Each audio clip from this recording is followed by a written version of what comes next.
Should we wait for any more people to join the session?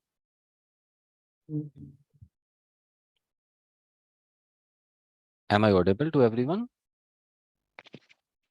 Yeah, sir. Yeah. Okay. Yes, sir.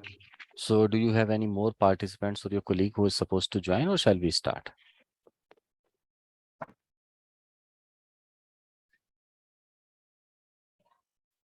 Okay, let's start. So let's have a little introduction. I will give you my introduction before we start, and then I will share what are the contents we are going to learn, and then we'll start one by one into each of the content. So this is a green belt patch for you people, which run over 7 days total, 3 hours each day. And I will be your trainer. So my name is Pankaj Chauhan. I'm a Six Sigma Master Black Belt from Indian Statistical Institute, Bangalore, and a Black Belt certified from the ASQ. Almost nearly 19 years of experience I have in industry, which include IT, ITS, and manufacturing, almost all functions and domain. When it's come to the manufacturing, I worked in production, supply chain, quality of manufacturing. Some work related to the engineering as well, but I'm not a core engineer like as maintenance or something. But I was majorly into the supply chain and the operations management. So maybe I would just like to have few things from you people, like as I will be looking for, as per the name alphabetical order, I will go. So what is your industry type and what is the role that you are playing? And any previous knowledge of Lean Six Sigma, if you have, that will be great. If you do not have, then you should just tell me what is your expectation from this program. So according to the voice of customer, what I hear from you, accordingly, I will mold this session in that direction so that everyone will get the right example at the right place, and you will be learning actually Six Sigma. How do we implement that practically? All right. Yes. So shall I start with first name is coming as in 1 plus EB011. May I know your name, please?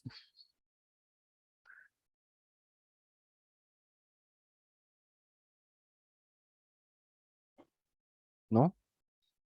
Okay. Shall I ask Akash S?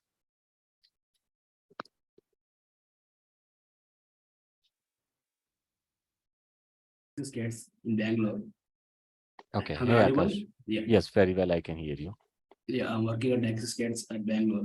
I am supporting for. I'm working as a associate manufacturing engineering. I am supporting for GKN Aerospace. Okay. Change management activities and configuration management. Okay. So your industry is what kind of industry? Aerospace field. Aerospace. Okay. So Yeah. everyone is from the aerospace. Yes. Okay. And your role is? I am working as an associate manufacturing engineer. Okay, engineering. All right. So you have, Akash, any previous knowledge of Lean and Six Sigma? I have got I have information from I got information from YouTube, general online Google. I Okay. don't Okay. have any certifications regarding. Okay. But you have practically implemented anywhere? No, I no. No. Okay. No. No problem. I will be taking you from the very basic. Okay. Okay. So this was Akash. No, this was Kalai Rasan, right? Hello. K-A-I-Y-A R-A-S-A-N. Kalrashan K. Yeah. Okay. Yes, who was speaking? Thank you, Kalrashan. Thank you so much. It was, I was waiting for Akash to speak. Huh? Yes. Yes, Akash. Yeah, and I would like to be a Lean Six Sigma certification. I need more. I would like to get in-depth knowledge in that. Regarding the Six Sigma agreement, and I would like to how to improve the process based on that in Six Sigma. Sure. Yeah. Okay. Thank you. Thank you so much, Akash. Yeah. Okay. We can go to Kalai Rasan now. Yeah, tell me, sir. No, I'm just looking for a little introduction that what is your experience? Yeah. What is your previous knowledge of Lean Six Sigma? Myself, Kalayarsan. I completed diploma mechanical engineering Okay. I have 11 years experience in supply quality and new product development. I Okay. completed diploma in mechanical engineering. Hmm. I'm working Any in supply quality in assurance department. Okay.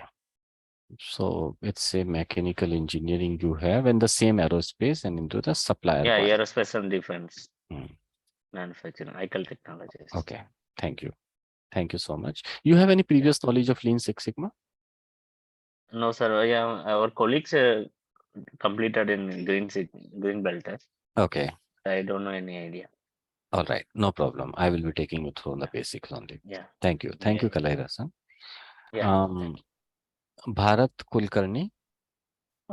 Yes, sir. Yes, Bharat. Hello. Yes, I can Yes, hear sir. you. Myself, Bharat Kulkarni, sir. Total, I have 6 year experience, sir. Currently I'm working in Gardner Aerospace. Okay. For me, the Six Sigma is new, sir. I Okay. have zero experience in this field.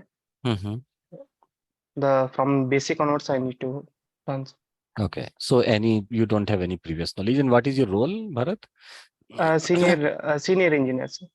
Engineering. Okay. Yes, yes. Senior engineer into what? Maintenance, development, design? Quality, sir. Okay. For the new product development and the fail documentation. Okay. NPD. Sure. Yes. Thank you so much, Bharat.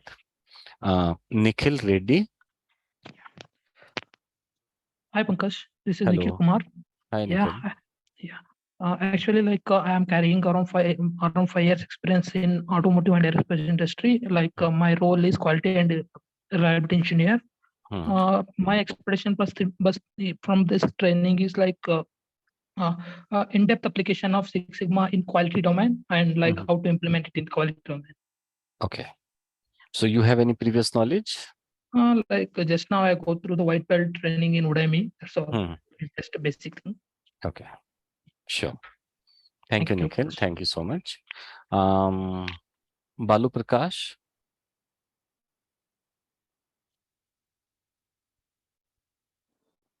Balu Prakash, you there? Yes, sir. Hello. Yes, please.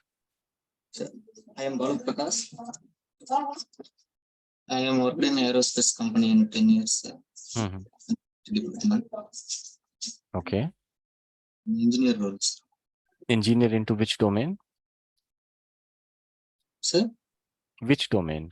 Quality engineer, production engineer, quality. Yeah. Okay. All right. Okay. Next, can I talk to? Please be on mute, people. I'll just mute everyone because double sound is coming. Balu Prakash, you there? Acha, Balu Prakash, I just spoke. Bharat Kulkarni, I spoke. Bhuvan? Hello. Yes, Bhuvan. Hello. Yes, please. Hi, sir. Good afternoon. Hello. Good afternoon, Bhuvan. Yeah, I'm working as a supply quality engineer. Okay. From past 9 years. So I'm also, I know a little bit about just basic, just what are the definitions and all about Six Sigma. That's it. Okay. So I need to learn. No problem.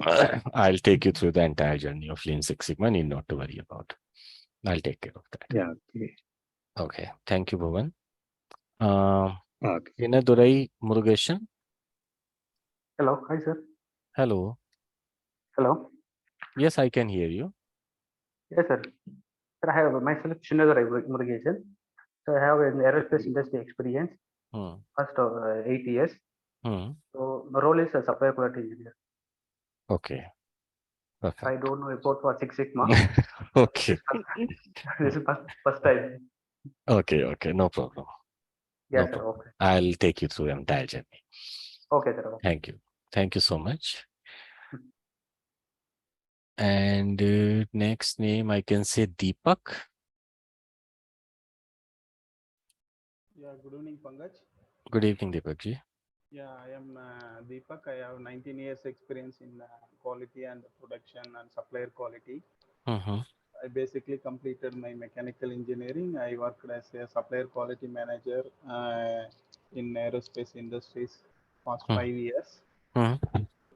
I am not professionally in Six Sigma, but I know the tools and everything, but I am not a professional in Six Sigma. That's why I need to go through this course. Okay, Yeah. no problem. I'll take you through that. Yeah, thank you. Okay. Thank you. Dinesh Kumar KM. Hi, good evening, sir. Hello, good evening. I'm Dinesh Kumar, sir. I have been working in ICAL Technologies for 3 years as a quality engineer. I don't have any knowledge in Six Sigma, sir. This is first. Okay. All right. No problem. We'll be helping you out. Sure, sir. Vigneshwaran, G. Vigneshwaran. Hello, sir. Good evening. So, myself Vigneshwaran, and actually, I'm working as assistant manager quality in Merson India Private Limited. Okay. Basically, it is a rolling stock manufacturing company, it's a railway industry company. So, yes, our basic products ranges and all fuses and the railway based on railway applications and solar applications. Okay. So, regarding this Six Sigma Green Belt, we used to attend some basic training, like awareness session. And one more training we have attended from our Merson France team. It's like cycle time reductions and all. Some of the own kind of sessions we attended, but throughout the session, we want to know from the basic until entire course, we want to know from this course. Okay. All right. I'll help you. Nice to meet you, sir. Thank you. Thank you. Thank you so much. Same here, Vigneshwar. Yes, sir. All right. So, Karthikeyan.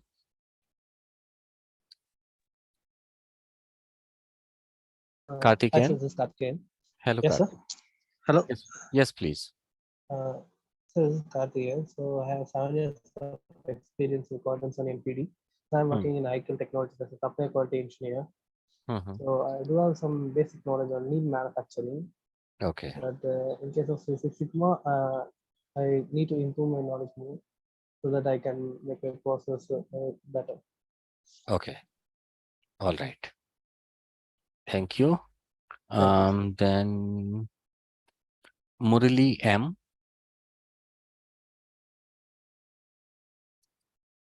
Murali, are you there? Narayanan. Hi, sir. Hello. Murli, sir. Yes, Murali, please. So myself, Murli. I have total experience in 11 years. 6 years working in aerospace, 4 years working in automobile. Supply quality, total experience in total supply quality only. Okay. Now I'm working in senior engineer to supply quality. Okay. With the aerospace industry, right? Yes. Okay. Thank you. Thank you so much, Murali. Thank so you. You have any knowledge, previous knowledge of Lean Six Sigma? No, sir. Don't know. You okay. All right. Not a problem. Okay. I will be helping you out. Okay. Narayanan. Yeah, hi, sir. Very good afternoon. Good afternoon. Yes, so this is Narayan, myself, Narayan. So I'm having experience of 9.5 years in automotive as well as in aerospace. Presently, I'm working in railway performance, like so what Vigneshwaran said. So myself and Vigneshwaran, so both are working in the same company, and my role will be like supply quality development. So previously, entire experience like 8.5 years, I was into supply quality assurance. Now I'm taking care of supply quality development, like sourcing as well as supply quality. Both I need to take care. Okay. And about Six Sigma, I had little experience because my final year project was into Six Sigma only. So we did the project at TVS Brakes India. Okay. So this DMAC principle, everything. I had a little experience and knowledge about the Six Sigma, but in depth, no idea. Okay. So simple tools like multivariate lessons, back-to-back comparisons. So kind of tools we have worked out, but it's been a long gap. So it's 10 to 12 years. So it's like a new experience. So I'm going to gain. Sure. You will be learning everything in detail. Don't worry. Yes. Okay. Thank you. Thank you. Nice to meet you. Thank you. Nice to meet you too, Narayanan. Thank you, sir. Okay. So next is Naveen. Good evening, Mr. Pankaj. Good evening, sir. Yeah. Good evening, everybody. Myself, Naveen. I'm working as a quality assistant manager in aerospace company, that too in quality department. I look after QA and QC. And this previous experience, I have theoretical knowledge, hands-on experience I haven't. Okay.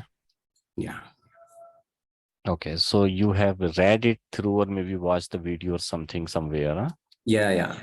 Some material also I have on. Okay, great. Good. Thank you so much, Naveen. Thank you, Mr. So you are part of supplier quality only, right? No. I'm dealing with production quality only, quality assurance, quality control. Okay, production quality. Yeah. Thank you, Pankaj. Thank you so much, sir. Pandya Raj? Yes, sir. Good afternoon, sir. And good afternoon, everyone. Myself, Pandiraj, having 6.5 years experience in quality assurance department. I have 2.5 years experience in aerospace industry. Before that, I have worked in automobile industry. I wish to learn more about Lean Six Sigma. Actually, I'm new to this term, new Six Sigma. I willing to learn more about from this class. Sure. You will be Yes, learning sir. so many things. Yes. You will be learning. Thank you so much. Thank you, sir. Raj. Prabhu, you there? Yes, sir. Good evening. Good evening. Yeah, this is Prabhu here. Hi, Prabhu. I have 10 years experience in automobile and aerospace industry in quality assurance department. Currently, I am working in Cycle Technologies. Okay. In supply quality assurance department. Basically, it is the responsibility of incoming part quality and developing new parts and new machining parts in vendor place. Okay. I have theoretical knowledge in Six Sigma. What is the Lean? What is the Six Sigma? Basic knowledge I have, but that's the thing I want to improve. Okay. You will be learning, sir. Don't worry. Yeah. Sure. Thank you.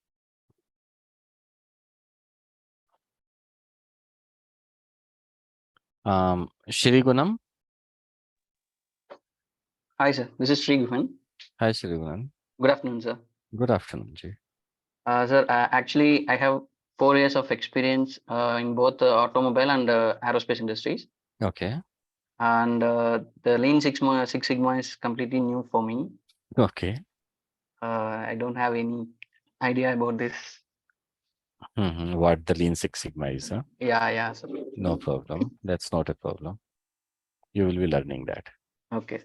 Thank you. Okay. All right. So your role is supplier quality? Junior engineer, QAD, sir. Quality assurance department. Okay. Quality engineer. Okay. Thank you so much. Srinivasan? Yeah. Hi, sir. I'm Srinivasan. Hey, Srinivasan. Hi, sir. Good evening. Good evening, Ji. Yeah, sir. I have working in the aerospace industry. I have 9 years experience. And Lean Six Sigma previous experience, I don't have any experience and knowledge also. Okay. So, and what is your role, current role? Yeah, engineer. Which work function? Supplier quality. Yeah. Okay. Supplier quality. Okay. Thank you. Thank you. Okay. So supplier quality. Sundaresh? Very good afternoon, sir. Good afternoon. Myself, Sundaresh, I have around experience, 9+ years of experience in quality, automotive and as well as the aerospace industry. Currently, I am taking care of manufacturing quality as well as supplier quality. Okay. And my role is, my designation is senior engineer. Okay. Senior engineer, supplier quality. Senior engineer quality, manufacturing quality as well as supplier quality. Okay. Yeah. Okay. And my expectation from this training and from you, I want to implement the lean manufacturing principles in our organization. Okay. And also my career goal. Yeah. Okay. And I don't idea where to apply the lean principles like design principles. So I want to learn more about it. Okay. And to get it to be satisfied. Like yes. You will be learning soon. I will be helping you to understand that. Okay. And sorry for the interruption, Mr. Pankaj, sir. Yes, actually, we would like to thank Mr. Sundaresh who organized for this session. Actually, he only coordinated a lot of coordination done with us, and thank Sundaresh ji for this. Thank you very much. Yeah. Yes. Uday Kumar.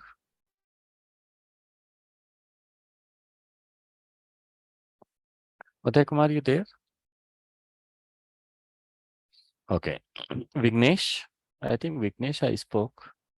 Yes, sir. Serial number 10, Vigneshwaran. G. Vigneshwaran. Serial number 10, I spoke already. G. Vigneshwaran. Thank you. Vinod Kumar T. Sir, I'm Vinod Sir, Kumar. one more Vignesh is there, sir. Sir, Okay. excuse me. Sorry for the interruption. One more Vignesh J is there. Vignesh J. Okay, Vignesh J, please. You continue, please, Vignesh J. Vignesh, sir, Vinod Kumar.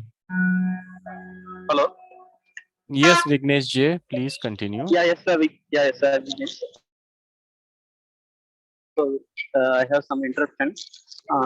Myself, Vignesh. I have 6.5 years experience in the quality department. Currently, I am working as a supplier quality assurance engineer in Hika Technologies Private Limited. Okay. Currently, I am handling the supplier quality assurance role. Yeah, I have a basic knowledge about Six Sigma, but I want to deep knowledge on that. Okay. Got Yeah. it. Yes. Thank you. Sure. Thank you, sir. Thank you so much. Yeah. Thank you, sir. Vinod Kumar T. Sir, myself Vinod Kumar. I'm working in aerospace industry. I'm working as a quality engineer. I don't know about IMC. Don't have Okay. Six Sigma.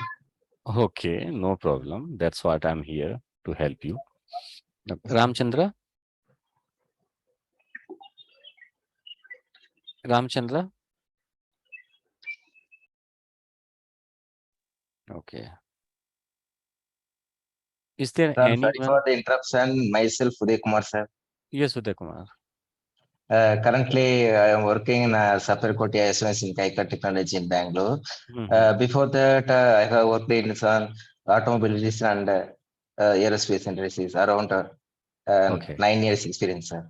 Sure. Thank you. Thank you so much. And I don't have experience support in Six Sigma quality, sir. You will be learning, sir. Soon you will be learning. Yes, sir. Very much. I have a 0 in Six Sigma. Okay. Ramchandra, Okay, sir. thank you. Thank you so much, Uday. Thank you, sir. Ramchandra? No. Is there any other name left in the list because I need to mark this attendance? Yes, Pankaj, Ramalingam here. Ramalingam T. Yes. Acha, your mobile name is coming Samsung, has it? Oh, sorry. RAMALINGAM. Yeah. T. Yes, please. Yeah. Yeah. Thanks for the session, Mr. Pankaj and the team. I have experience in 14 years in the manufacturing industry IT department. Actually, I will plan to become an auditor. Okay. So I will take care of the ISO 27001 and this certification also. I will be increased. I have the basic knowledge of the Lean Six Sigma and other quality manuals. So we'll plan to make the auditing purpose. I started to learn here. Okay. Already I have a study material in the Simply Learn and other platform, education platform. This one I plan to complete. So you have done this auditor course or Six Sigma course from Simply Learn? Already I done the some ITIL certification. Okay. And Lean Six Sigma and Cloud Platform both are is done. So I will become an auditor. My plan is become an auditor. Okay. So that I started to learn in IT, in IT industry. All right. All right. Got it. Okay. Is there any name left other than you people? Any one of your name doesn't appear here? Hello. Please. Sorry for interruption. Yes. Srigagan. This was Srigun. Serial Okay. number 17. Serial number 17. Yes. Yeah, sir. Can you please edit my spelling actually? Okay. GUHUN. So hello, GUHUN. Sure. GUHUN. Now it's correct? Yeah, sir. Thank you. Okay. Yes, please. Somebody was speaking. Somebody joined from the Redmi phone. Anyone left, people?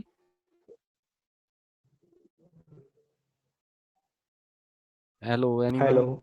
Yes, please. Continue, Yeah, please. this is Ramki, sir. My name is missed in the list.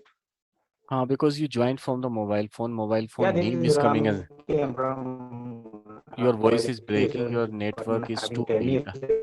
years Could not hear you anything. Can you just type in the chat box?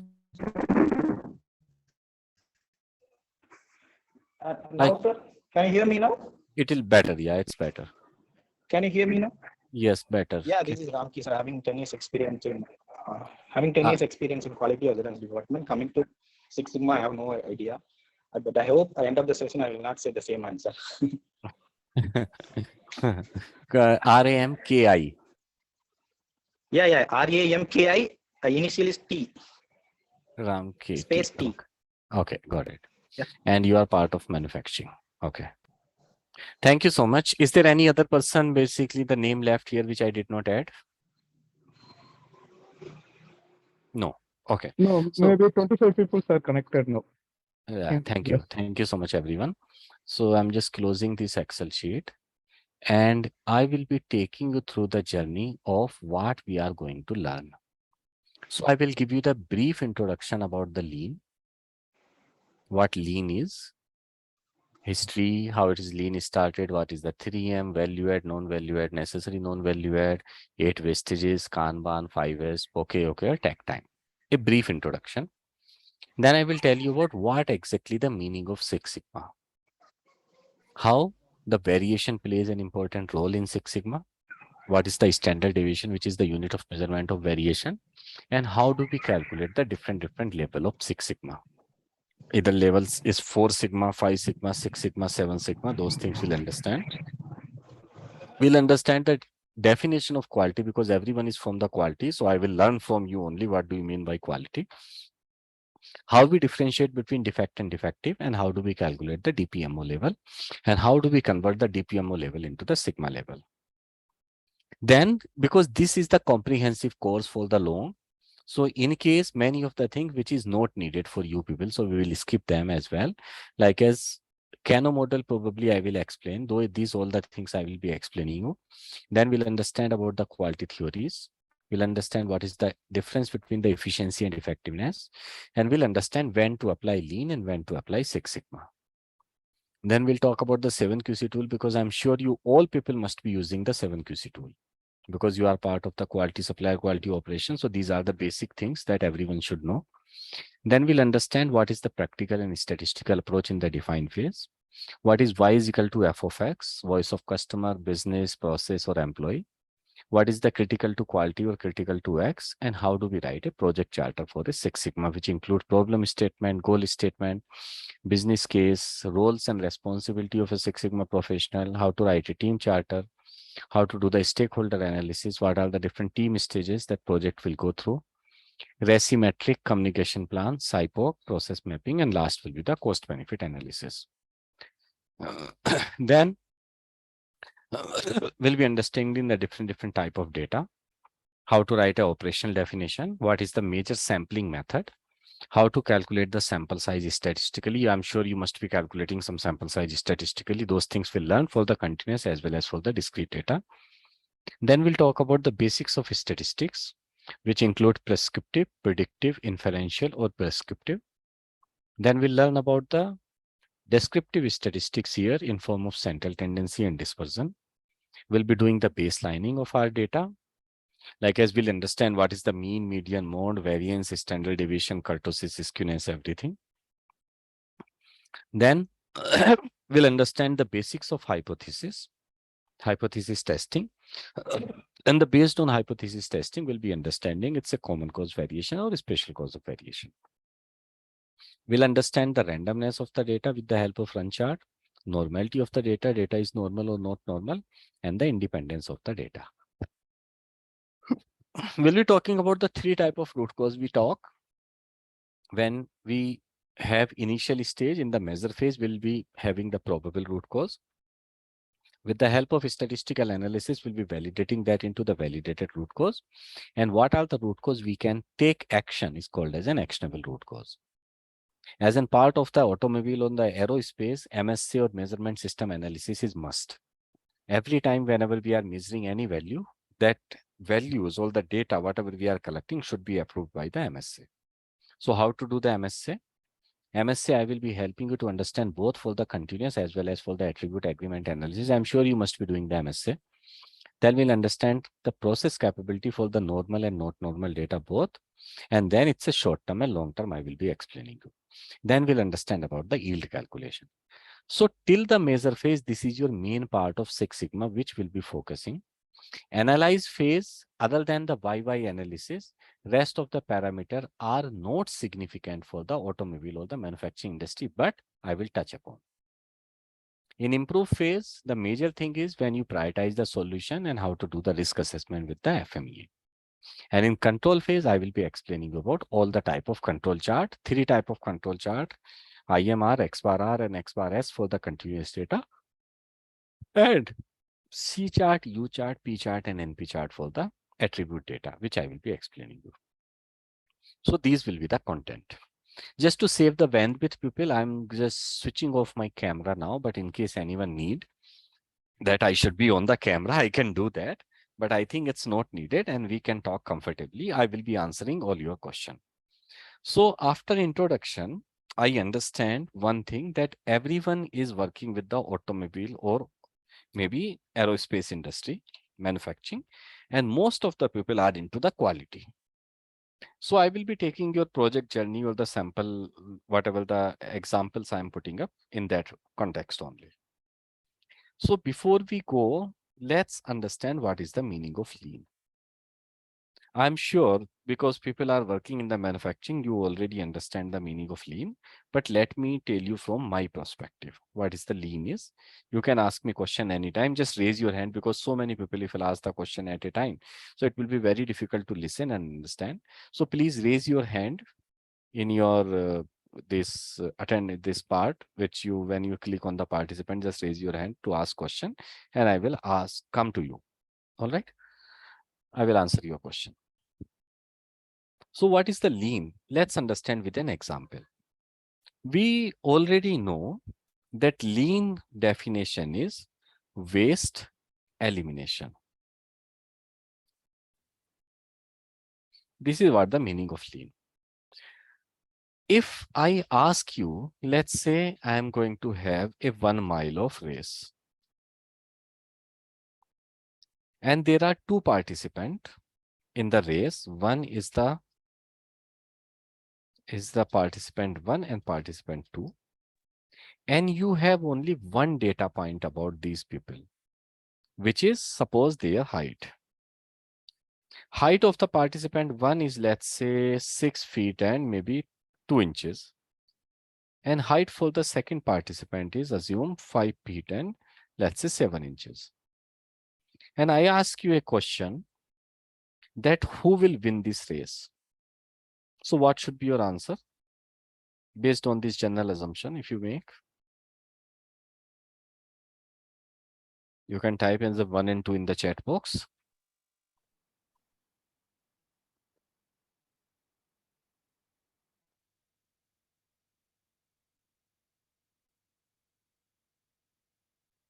Assumption, yes, will be that participant 1 will win the race. Why?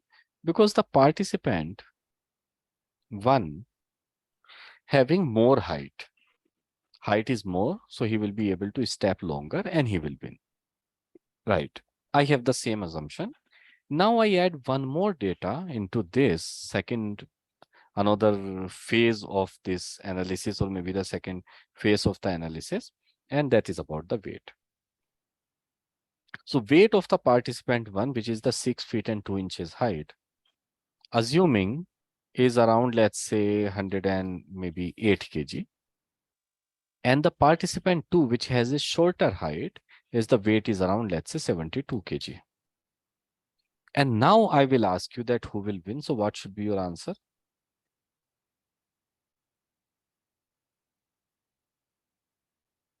Participant 2, everyone has changed their views. Why participant 2 will win now? Because the person has the less weight. Right? So how much is the weight needed in a process to win the race is what I'm expecting the optimum weight. But the first person is having much higher than the optimum, and this additional weight is not adding additional weight, not adding any value to win the race. So when something in a process does not add any value to the process output, what output I'm looking for? My output of this process is to what? I'm expecting to win the race. And this person, this is the additional weight, is actually hindrance. It's not adding any value to win the race. So whenever anything does not add any value is waste. And we see all these things around us in many ways. We have a process. From the process, we'll always see that some of the activities we are doing. But do we ever see that those activities are really adding value to the output or not? Probably answer may be no. So if those are not adding any value, then why I'm carrying this? Like as this additional weight is not adding any value to my winning the race or any other. Basically, it's not making my life easy. It's basically making my life tough. So why I should carry the thing which is making my life tough? I should be eliminating or removing that immediately from my process. So what is my process? Process is what? I need to maintain myself healthy. And if I'm looking to maintain myself healthy, if additional weight is not adding value and actually it's killing my energy or eating my energy, so why I should not remove it? That's what exactly the mean of lean. Lean means if you talk about any person, we generally say person is so lean. So lean means person is fit. So our objective is to become fit. And exactly the same objective we will replicate to the process. If my process has anywhere any additional thing, any leakage in the efficiency, any discrepancy, any additional weight, any additional breakdown, any unplanned schedule maintenance, etc., rework, rejection, that everything is a waste for my process, which is reducing the efficiency of the process or killing the efficiency of the process. So my objective is to eliminate all the such item from my process and make the process lean. So that is the meaning of waste.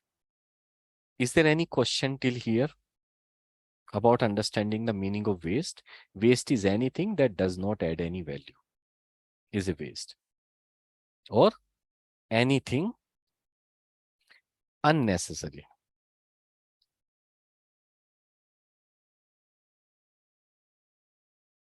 Anything unnecessary is a waste. Clear, everyone? So we apply lean process to eliminate this waste. So lean implementation goes mainly through the 5 stages. Those 5 stages of lean implementation, first and foremost thing, we understand or identify the value. Identify the value means we need to understand what customer want. So if I'm looking from your pupil, you people all are my customer, and from your perspective, what you want out of this training. So you need knowledge and you are looking for the certification, which knowledge you can apply into your process. This is what your objective. So if I start delivering this training, which is not helping you to gain the knowledge, or it is not helping you to gain the certification, that means I am wasting your time and I'm wasting my time. And waste is the enemy of any process. And objective of the lean process is waste elimination, right? So I should be delivering the training or example in such a way that yes, whatever the things I am telling you, that is adding value to your output. Now, second thing is called as a map the value stream. Map the value stream, we will be understanding our as is process, which means the way we are delivering the output. as of now, how I am delivering the output. So when you will start understanding the as is process, you map the value stream, you will see you are doing 3 type of activities here. Those 3 type of activities, what you are doing, maybe they are VA, which is the value added, which means the activity you are doing, they are helping you to solve the purpose of the process. So from your side, if you are working as supplier quality, most of the people, so objective is that when you are at the supplier place, at that time, the output what supplier should be delivering, that should be expected or accepted by the factory. Then only it's a value add.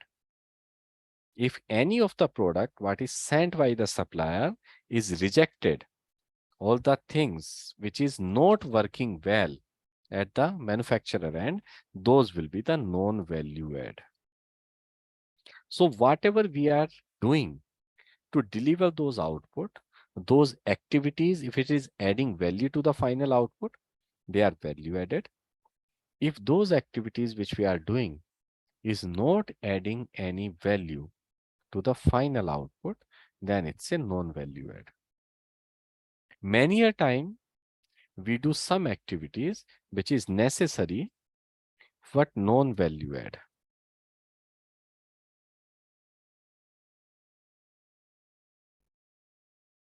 Those activities are necessary but non-value add. So example, suppose let's say you are working in a production maybe, and before the production supplier send the material.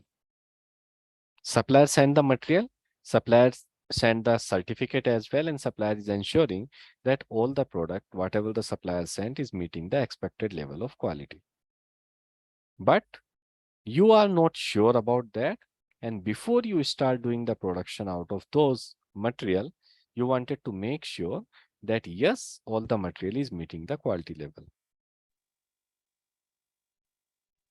So what you will do, you will be doing the retesting of all the material. So for you compliance perspective, this is necessary, but actually retesting is not adding any value. We can believe on the supplier certificate if we have developed the supplier to that level, which generally in manufacturing language we call as an DOL, direct online. You are receiving the material from supplier, supplier quality engineer is already at the supplier side. So supplier quality engineer is making sure that all the material meeting the requirement, and you can directly use at the line. So we identified these 3 types of activities when we do the map the value stream, or we try to understand the as is process. So what to do with these activity? We will be applying the OEM here. So OEM is not the original equipment manufacturer. It's just an acronym. So OEM, what we are going to, I'm going to help you to understand. O stand for optimize. The activities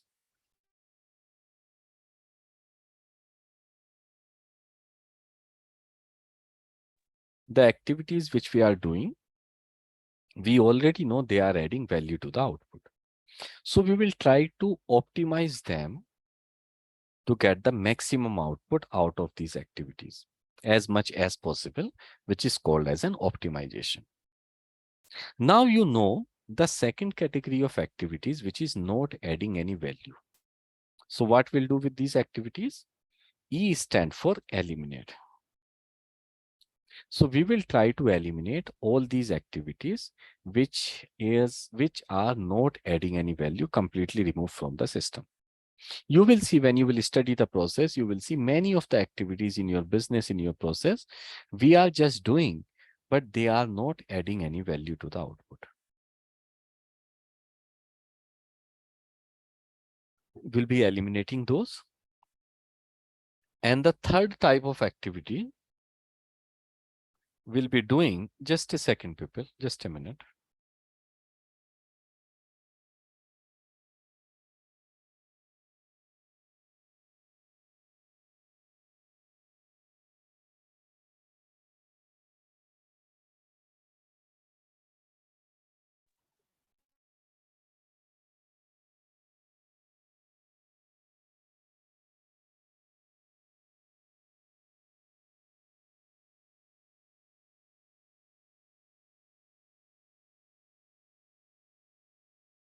Sorry, people. So now some of the activity in the business you will be doing, which are not adding any value. As an example I have given. So what we'll do, we will be minimizing those activities. So activities which are not adding any value, but those are necessary. So we will try to reduce them as much as possible. Right? And now I will calculate my process cycle efficiency. So efficiency of the process is value added divided by the total. Suppose you are doing the audit of the supplier, or maybe a product is manufacturing, which will be sent to the manufacturer as a supplier. So total time which you are using to complete the product, which is the cycle time, suppose let's say it's 20 hours. And out of that value added time or value added effort out of this total, you are hardly taking, suppose let's say you are taking maybe 2.5 hours. So what is the efficiency of the process? Efficiency of the process will be 2.5 divided by 20, which is around 12.5%. So now question is, when total time is 20 hours, out of this my value added time is only 2.5 hours, which is the 12.5%. Where is the rest of the time, which is around 17.5 hours is going? So you will challenge your process and find out the gap in the process, then where and all the leakage of 17.5 hours is happening. Once you identify the leakage, and if without leakage we will work on the process, that will become your to-be process.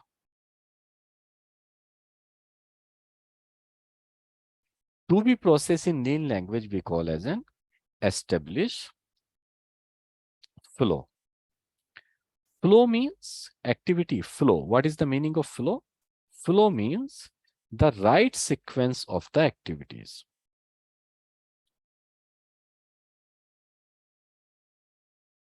When you are working on anything, are those activities are structured in the right sequence? If those activities are not structured in the right sequence,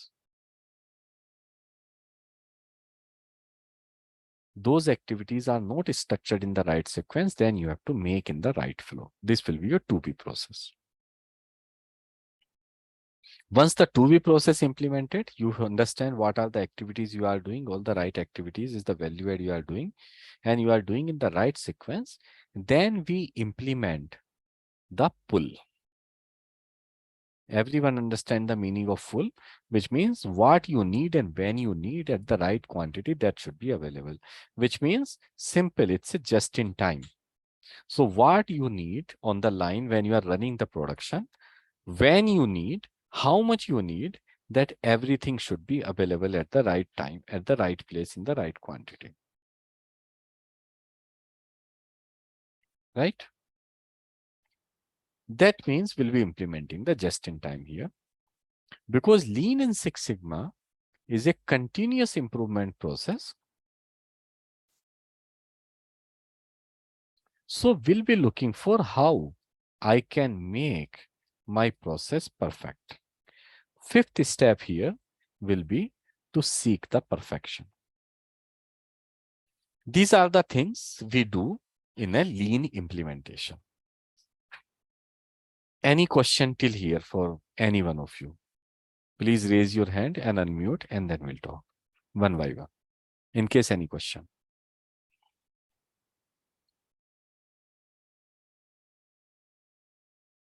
No? Okay. So when you are doing the as is process map, value stream map, you will find three types of activities. So when you identify these non-value added activities, these can be further classified into three categories. Non-value added activities are called as in 3M. 3M can be MUDA. MUDA means acronym we use as in Tim Woods. What is the Tim Woods? Everyone knows that, I hope.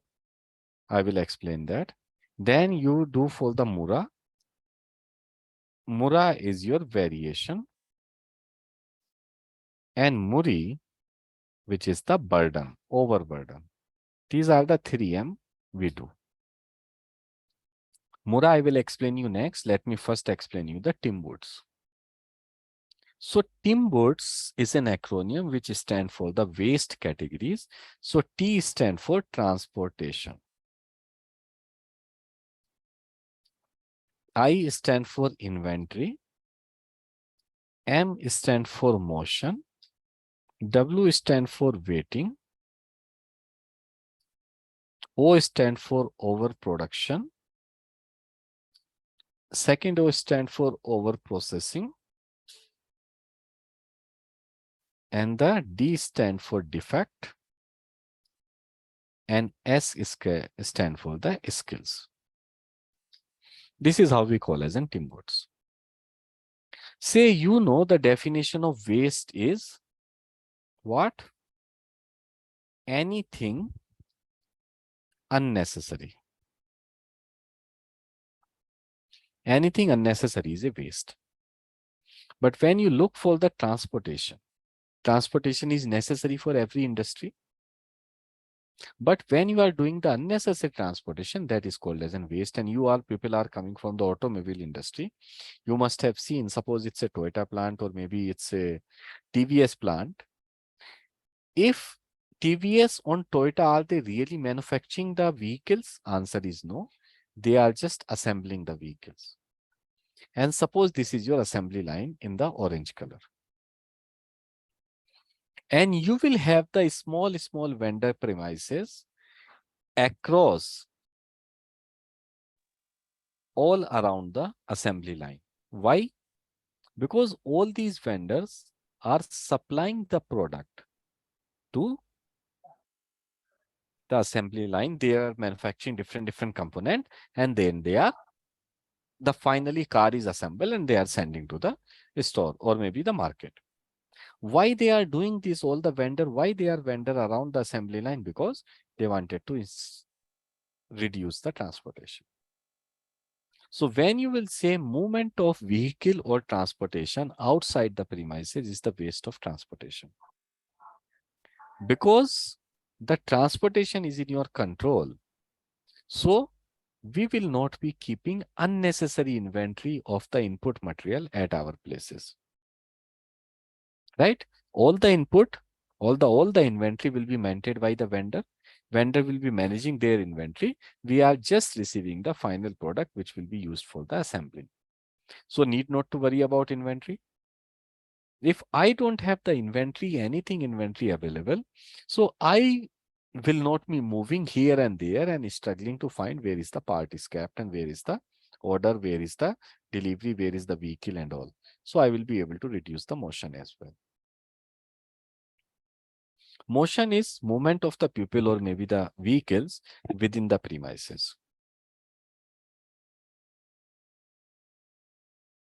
So moving, suppose how the assembly line will work, you start from the one side. The first vehicle will come here, then maybe you are fitting up the engine, then the tire, then maybe other lights, then the seat, then other testing, and finally till the time it reach here, it will be the final product. So the assembly line is designed in such a way that when you start from the zero this side as a vehicle, and by the end you will have the complete vehicle here. Why we are doing this? All the things we are doing to reduce the motion. What is the waiting?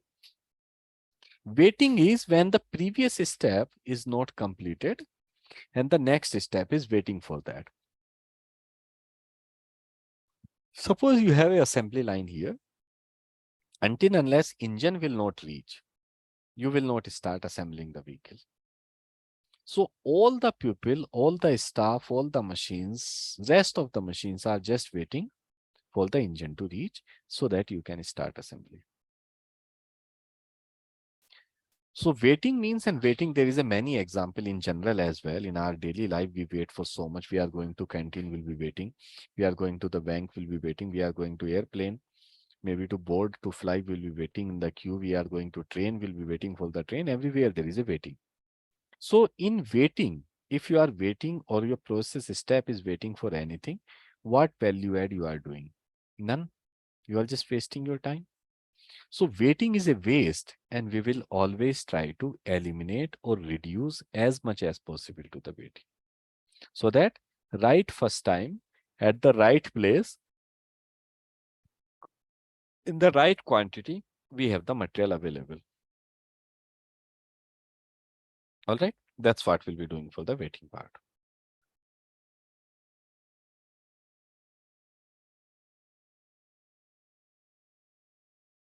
Overproduction, when the things are needed and you are producing more than that. Suppose you are working as a part of the production. Your manufacturing need only 100 parts. And manufacturing need 100 parts because the production plan is only for the 100 component. And you have produced 120 or 130. So first thing, you are creating additional inventory. If you are creating the additional inventory, then where and all you will be keeping that inventory. So you will be looking for a space, and you know that space is very expensive these days. You just go for the 1 hour of the parking and you have to pay for the $100 for that. Right? So you need space, and in case that is a part of the production, suppose is only 100 unit and you have produced 150 unit. So where these 50 unit you will keep, and you have invested already the money in that, that's a dead stock.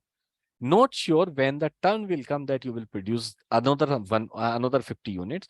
Maybe if it is a part of regular production, so you will be creating a safety stock. That's okay. But if it is not part of safety stock, and maybe tomorrow we don't have a production plan for that particular product, for which you have already created the unit 150 unit, basically 50 unit extra, then what you will do? When you will use it?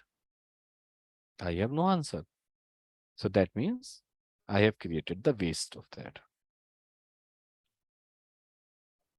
Overprocessing when the things are not the right first time. When you start working on the things and they are not the right first time, basically you are doing the rework. Rework is your overprocessing when you are not able to deliver the product in the right first time. Suppose you receive any product which was the inferior quality from your supplier. And now what you will do? You will be doing the correction in that product or the rework in that product. That will be called as an overprocessing. Defect is the main source of all the wastages. Defect, the definition of the defect is it's any deviation from the specification.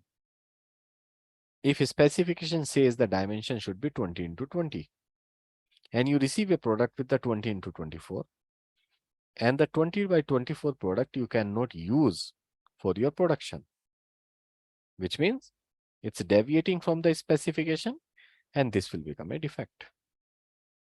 And defect means if you found a defect, it's a waste. You cannot use that product or service when it's a defect.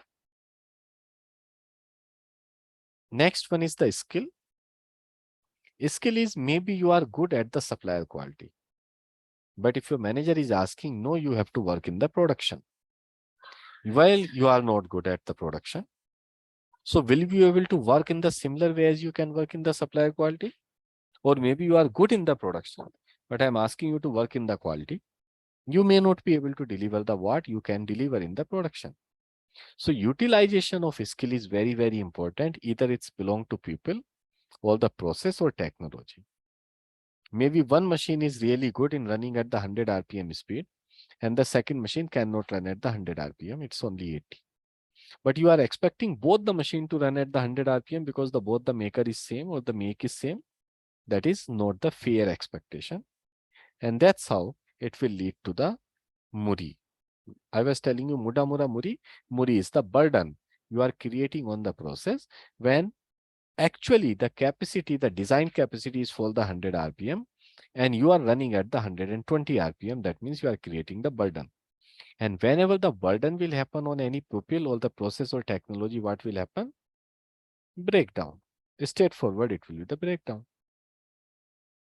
Right? So that is what the 8 wastages we have. Now I'll take a pause for seconds and I will wait any question from any one of you which you need further clarification further. Ask me please, I'll answer that.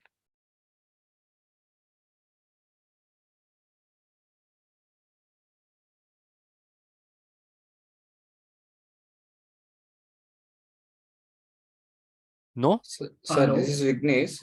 Yes, Vignesh. Can you throw some stones on related to over processing, sir? Over processing, I was telling, suppose you got a defect, which means deviation.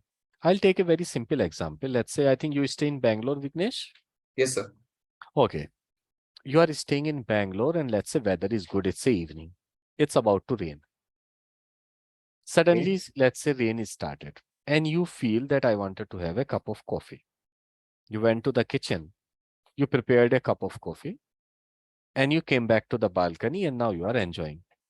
As you take the first sip of coffee, you felt that you did not add the sugar in that.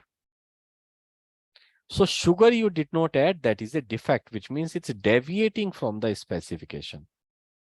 Right? Specification is that you should be adding 1 spoon of sugar, but you did not add. Now you will go back to the kitchen and add this 1 spoon of sugar. You will mix it well. Maybe you have to heat it again, then you will do, and then you will enjoy the cup of coffee in the balcony.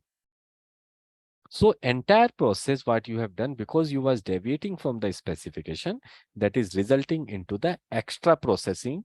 The same cup of coffee, which should be the right first time, it was not, and you have to do the double effort of that. Whenever you are putting the additional effort to meet the expected quality is the over processing, or whenever you are making the effort more than expected to meet the expected level of the process output is the over processing. Similar way, let's say you are doing some work on the production. You was doing the assembly, assume. During the assembly, some of the part you left untouched, maybe. You did not fix it well. And when you are trying to start the engine did not start. Why? Because some of the part remain unfixed, which is deviation from the specification. You will again check it, fix it back, and then the machine will be in the original condition to start with. So that's how this will become your over processing. Clear. Clear? Okay. Yes. Thank you. Naveen, you have any question, please? Pankaj, my question is that, like, how you differentiate transportation and motion, if you want to put in words? I was telling transportation is outside premises. Okay. Motion is within premises. Okay. If you are doing the movement of the pupil machine or any technology, suppose vehicles are moving outside the premises to bring the material to the factory, is your transportation. If you are using it like as forklift and all we use internally, so we are moving from the store to the production line to the dispatch area to the maybe some other places. How we can reduce that? That will be called as a motion. That's the basic difference between the transportation and the motion. Clear. Clear, sir? Okay. Yeah. All right. So Akash, difference between inventory and overproduction. When the output of the process you are producing is your overproduction, which is more than needed. If you are producing, but if you are keeping as well the material more than needed, then it is inventory. So suppose you are producing, suppose your order received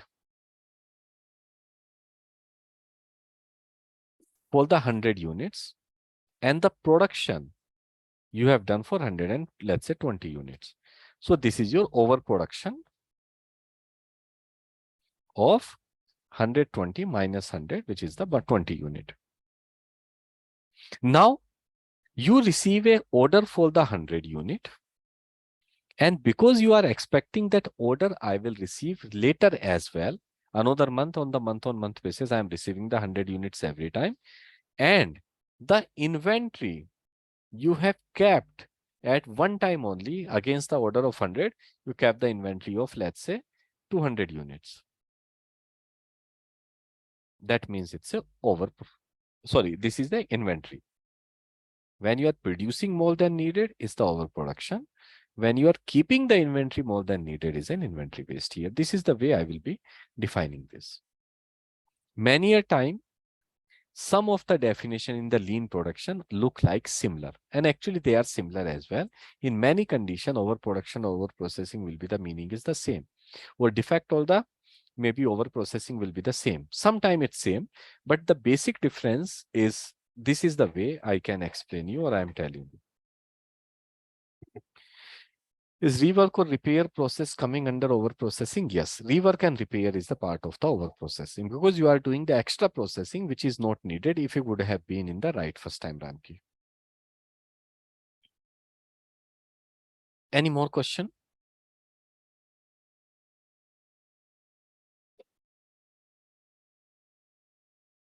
No? Okay.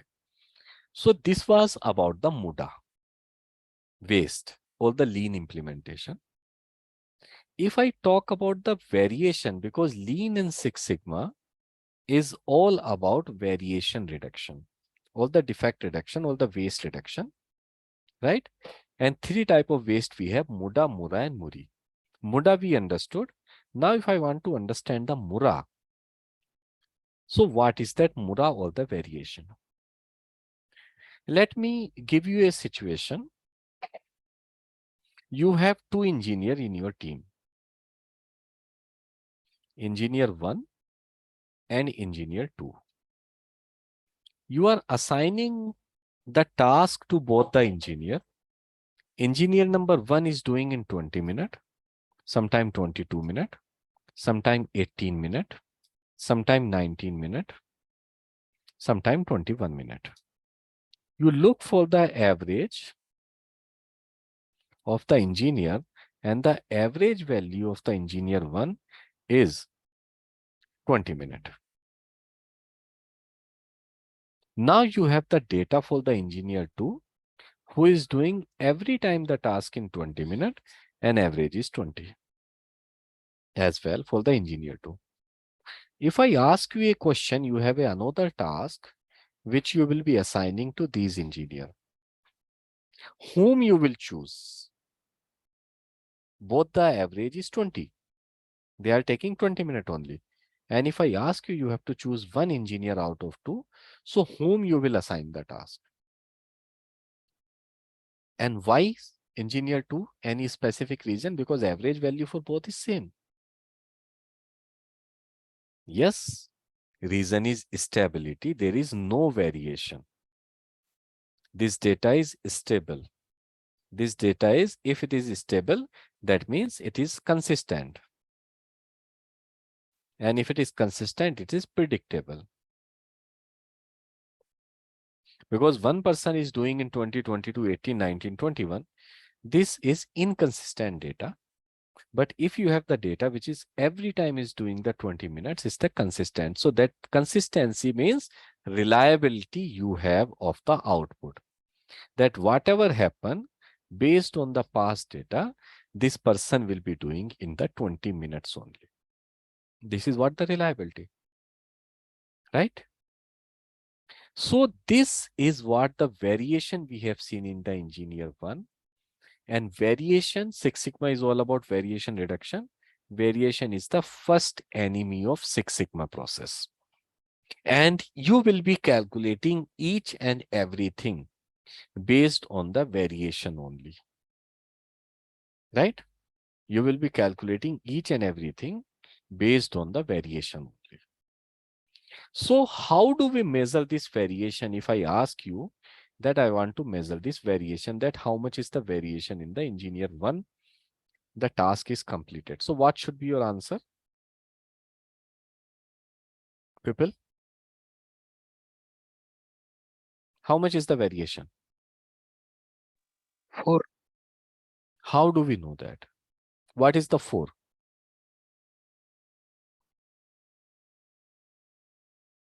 Okay, let me tell you about something. If I'll say, what is your height? So what you will say, probably, let's say question is to me, I will say 180 and centimeter. If you ask me what is my weight, I will say that my weight is, let's say, 73 kg. Right? What is the time you will take to complete the task? You will say 20 minutes. So you have seen height I'm representing as in centimeter, weight I'm representing in the kg, and time I'm representing in the minute. So what are these centimeter, kg, or minute? Anyone? Units. Unit of measurement. So in case we want to measure anything, that must have a unit of measurement. So now you are measuring the variation in the process. What is the unit of measurement of the variation? So time.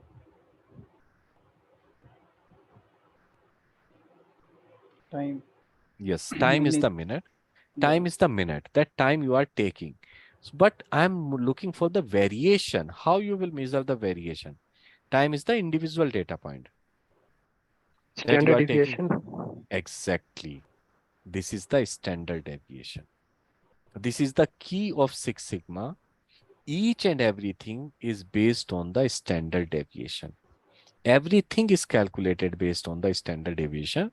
So it is very, very important for every Six Sigma professional that they should understand what is the standard deviation. Let me explain you what is the standard deviation. Standard deviation, basically, if you look by definition, so standard deviation is the square root of the variance.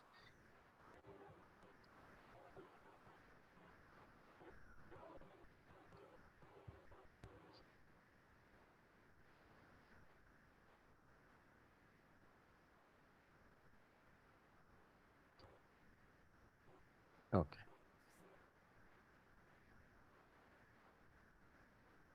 Sorry, people. It's a square root of variance.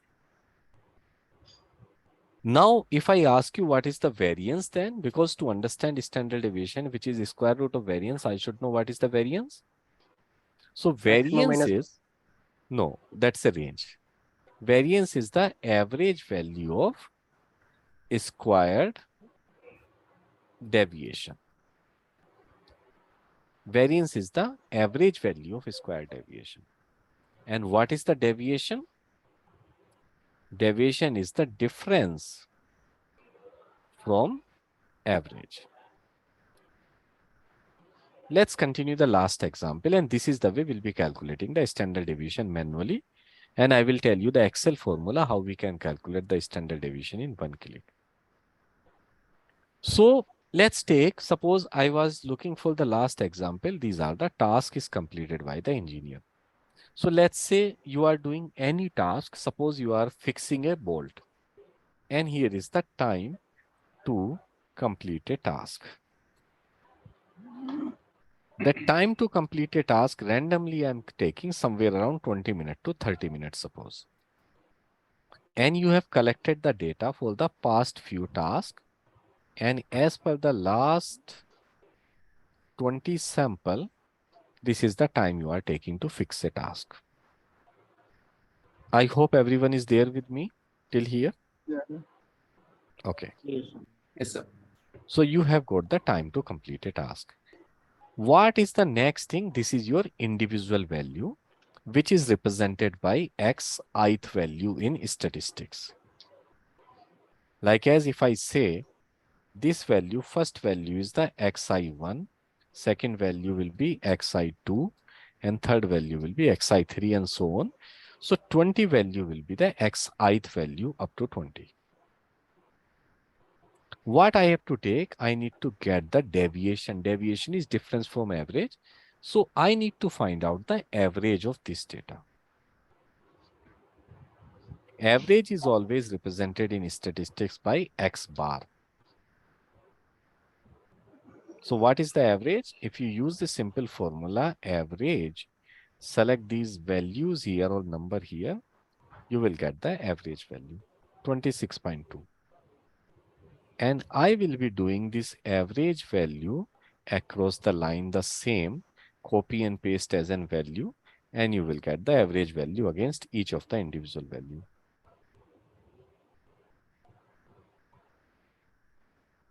Right? Now you got the average.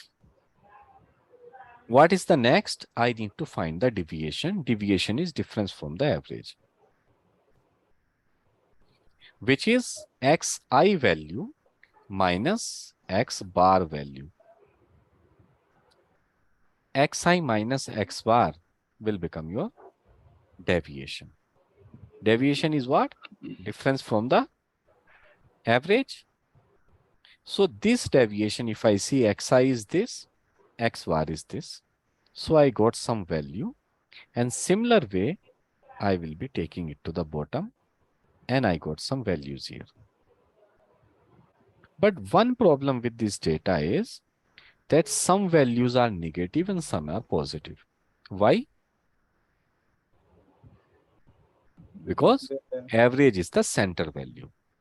Suppose this is your average, is the center, which is 26.2.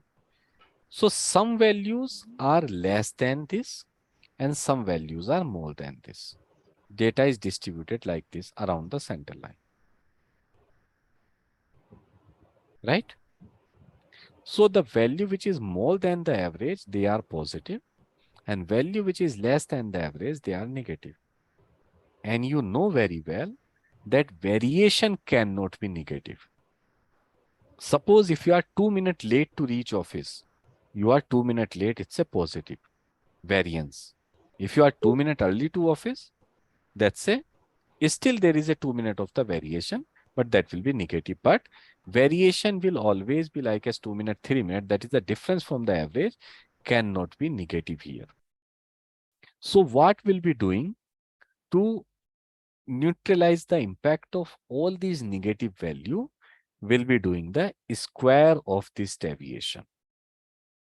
So now I will be getting the squared deviation value, which means mathematical function you all know from the 6th, 7th standard. If you do the square of any value, if you multiply the same symbol, that will come to be positive.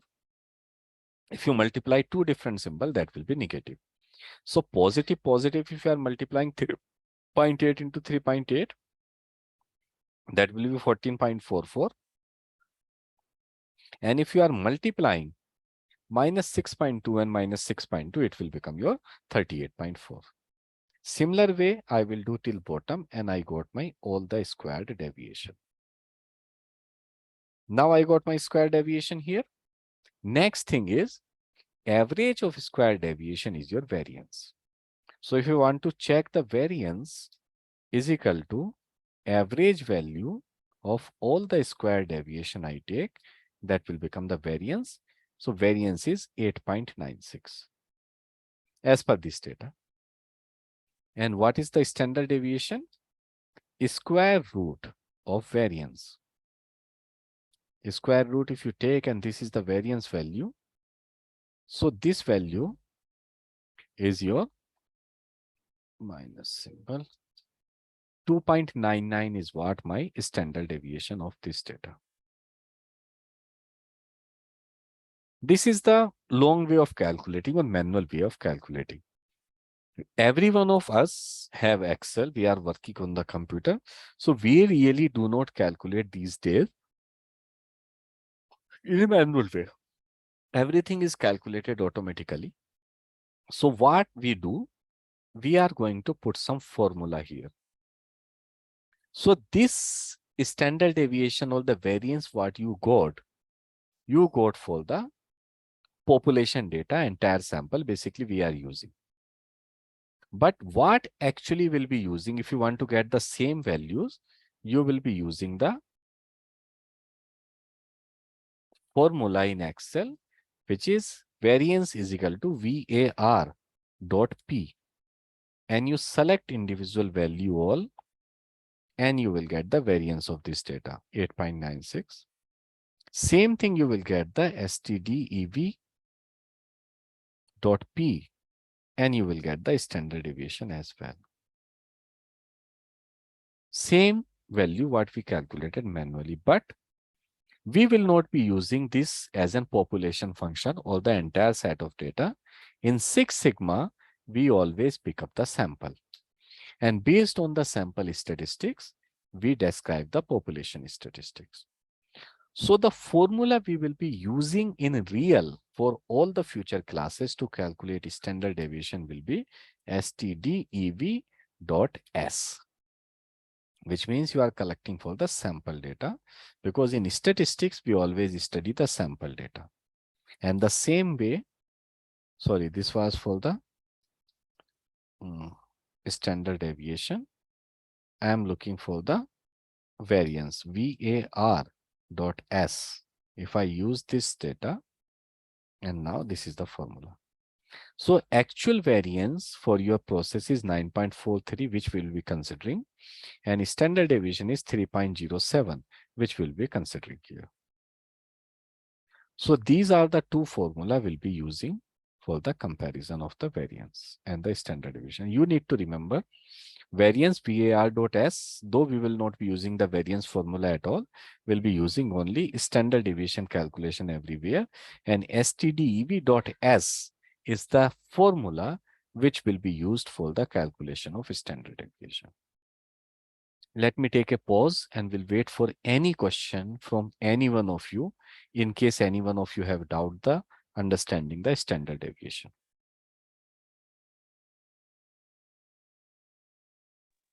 Hello. Sir, I'm not here. with the actually second one formula 9.43 and 3.07. What is the question about this?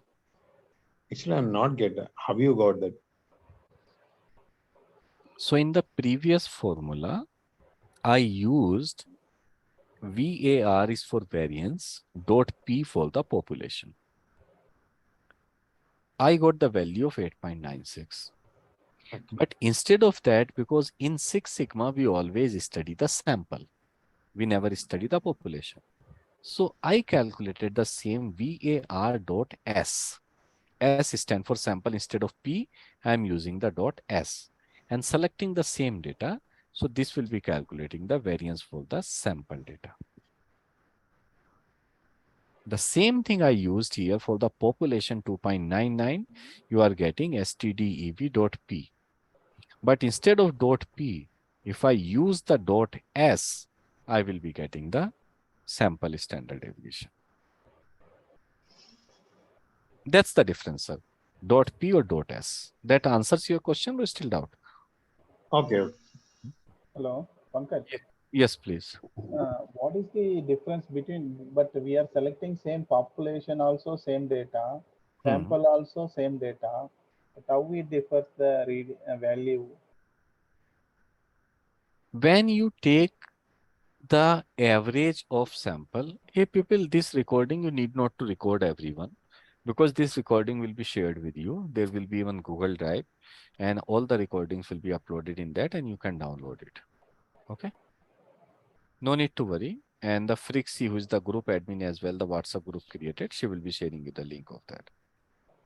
The difference between the sample and population is always when you take about the population. Yeah. So we always divide the sum of values by the count of values. But when you talk about the sample, you will be dividing the sum of all value by the count minus 1. So I have the 20 sample here. Yeah. So if I take the sum of all these value is equal to, let's say sum and of all these value, and I will be dividing this by 20. Then it's a 26.2. I understand. Now 19 you are dividing. Okay. Yes, exactly. If I take the sum of all these value. I think Bhuvan is asking this only, but he compromise your answer. And I divide this with the 20 minus 1, which is 19. So I will be getting little higher value. The same thing you are getting here. Okay, but in Your standard value deviation calculating, we need to take sample, the sum divided by count minus 1 we need to take. Yes, exactly. If you calculating manually means this is the formula. Absolutely.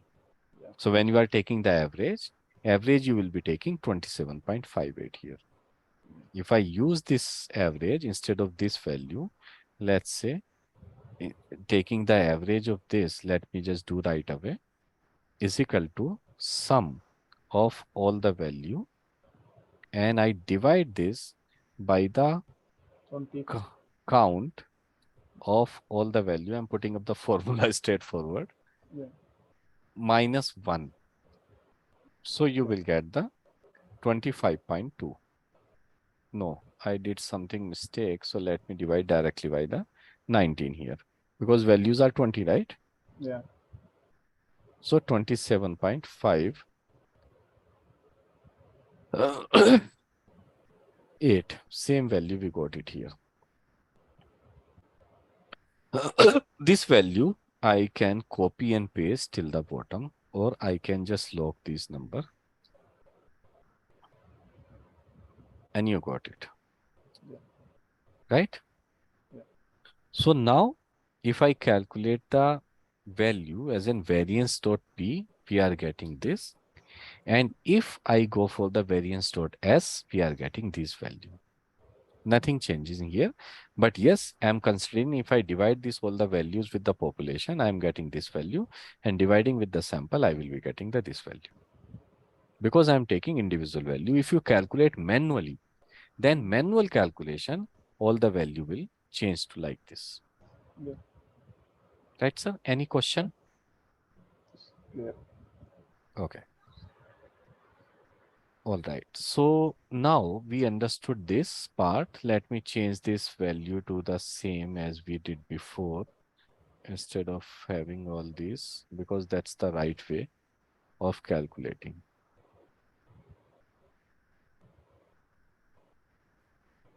Yes. Done. No, there is no particular reason, Nikhil. This is what divided by the statistician they have defined, because generally when you have a large set of data, any one or two value will not make any difference. But when you have a small set of the data, so variability in the small set of data is high. So that's how we always take n minus 1. Any one of you people, just a simple question. Are you calculating the process capability in your data, or you in a process for the component or the part? Yeah. So process capability, how do you calculate? You calculate short term or long term? Short term we are calculating. And what is the way you are calculating the standard deviation for the short term then? So actually, we will not calculate manually. We'll put in Excel template actually. Does your Excel template matches with your manual calculation in case anytime you tried? We not yet tried, sir. Okay. Yeah. All right. So you should be trying that and then check that. Anyway, I will be explaining you how to calculate the process capability as a long-term and short-term both. Okay. Okay. So this is about the standard deviation. Now, what is the sigma of any process? What is the Six Sigma? So because we understand variation, shall we take a break for 20 quick minutes? Have a cup of tea? I think it's 1.5 hours we are speaking. Huh? Yeah, yeah. So what is how the session is going? You people are understanding, interesting, or you have any apprehension or maybe any like as feedback or any suggestion, something that I should take care? It is very interesting, sir. Interesting till now? Great. Yes, same here, sir. It is interesting. Nice. Okay. So I will explain you now what is the sigma. So let's take a break for just quick 20 minutes. And to be on time, I will be putting up this break slide for 20 minutes and will be monitoring this. And once the 20 minute over, we'll be joining back. So changing this to 20 minute, and here we go. Yes. Any question for me? No? All right. No, So sir. I'm starting this slide and you just monitor the slide and we'll see you in 20 minutes.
Vinod Kumar, turn off your camera.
Hey people, thank you so much for your patience and welcome back.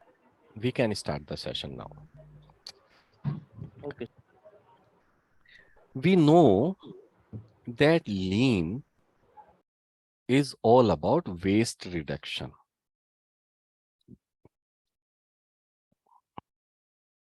And Six Sigma is a process of variation reduction. Right? Lean is about the waste reduction, and when we say Six Sigma is about the variation reduction process. And you know now that variation we are going to measure in the form of standard deviation. So if I want to reduce the variation, what should I be doing? I should be reducing the standard deviation of the process. That's what the unit of measurement of the variation. So it simply says lower the variation, higher the sigma of the process. And if you say higher the sigma, which means better the process. If I want to make my process better, that means I have to make the sigma higher. And if I have to make the sigma higher, I have to reduce the variation, lower the variation. And variation means standard deviation. So lower the standard deviation, better the process.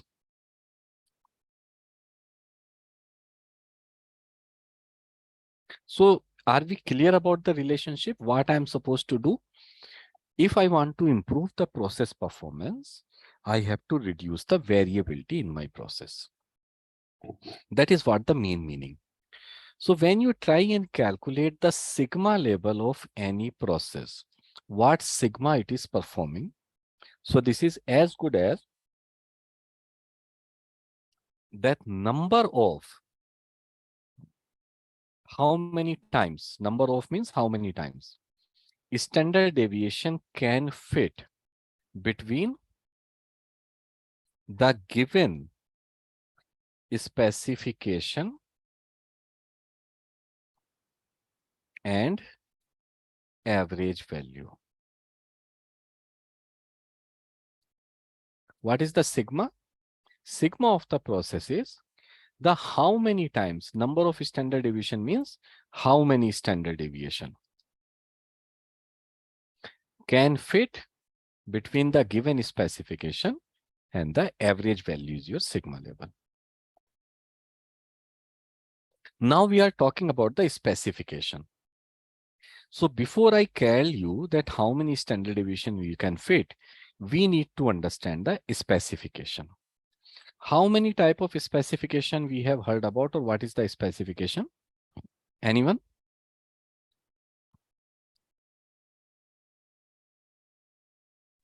Specification.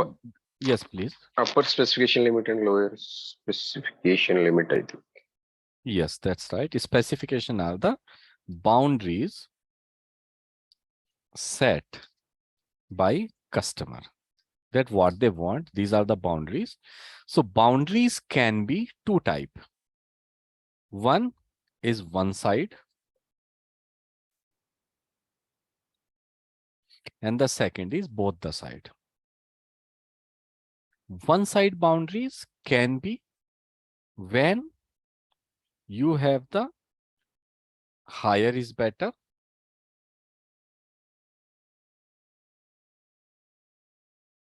If it is higher is better, that means you will have the lower specification limit. You will be having the LSL, lower specification limit.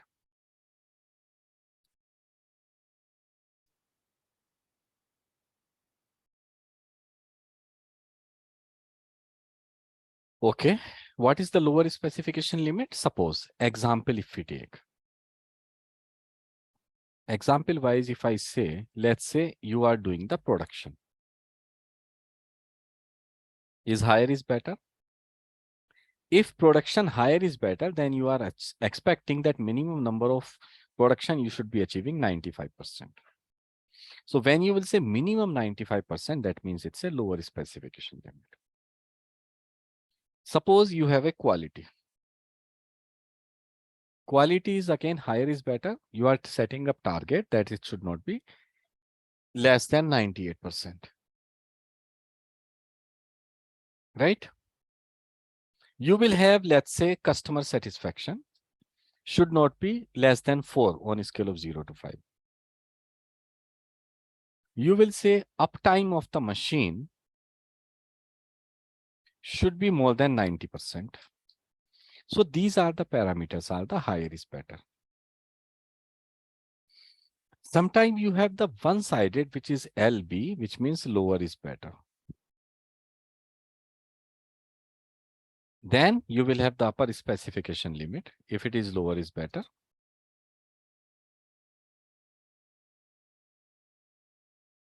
Example, let's say breakdown. Always lower is better, and you will say breakdown should not be more than, let's say, 10 hours per month. When you will say should not be more than 10 hours per month, so then lower is better. Any value on the upper side of this is okay. Right? Lower is better. So as low as it is possible, it will be okay. Then you have the upper specification limit. Let's say rejection. Lower is better.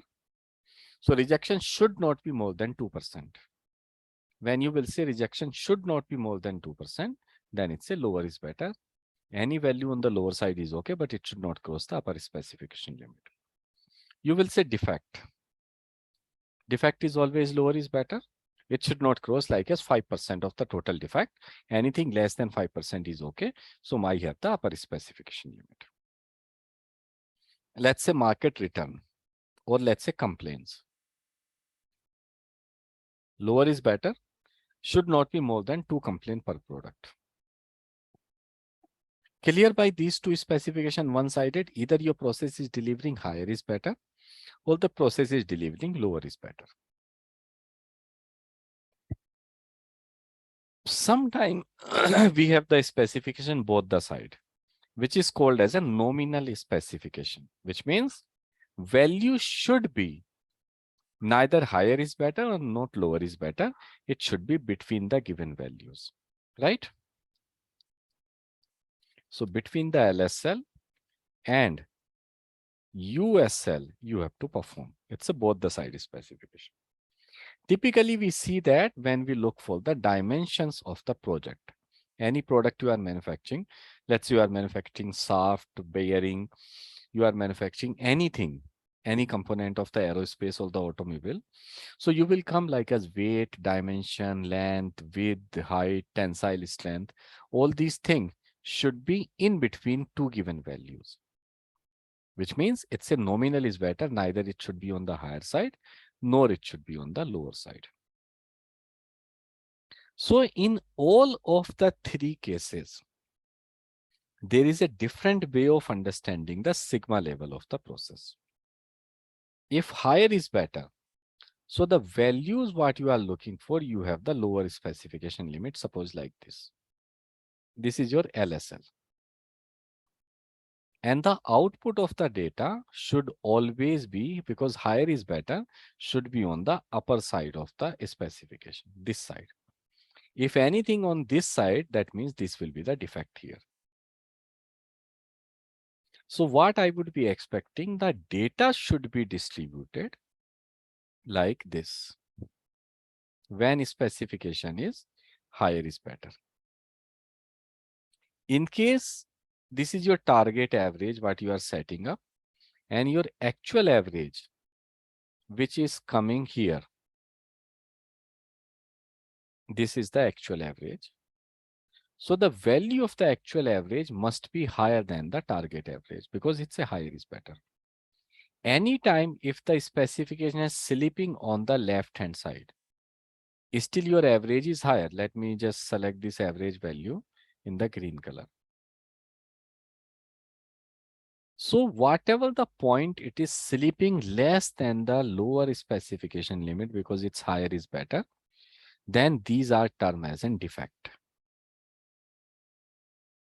Though your overall average is here, but still some data points are going here.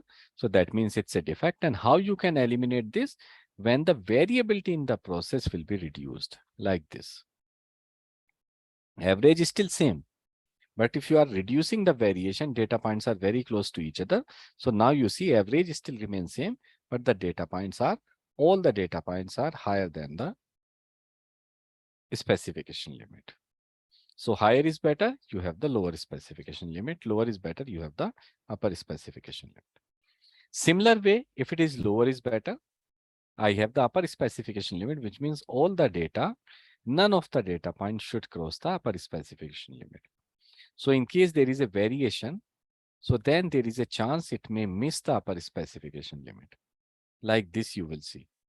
So how to avoid this? When I can reduce the variation in my process like this side. I can reduce this variation here. Okay. So there is a different formula when you will say higher is better or lower is better. So calculating the sigma for this case,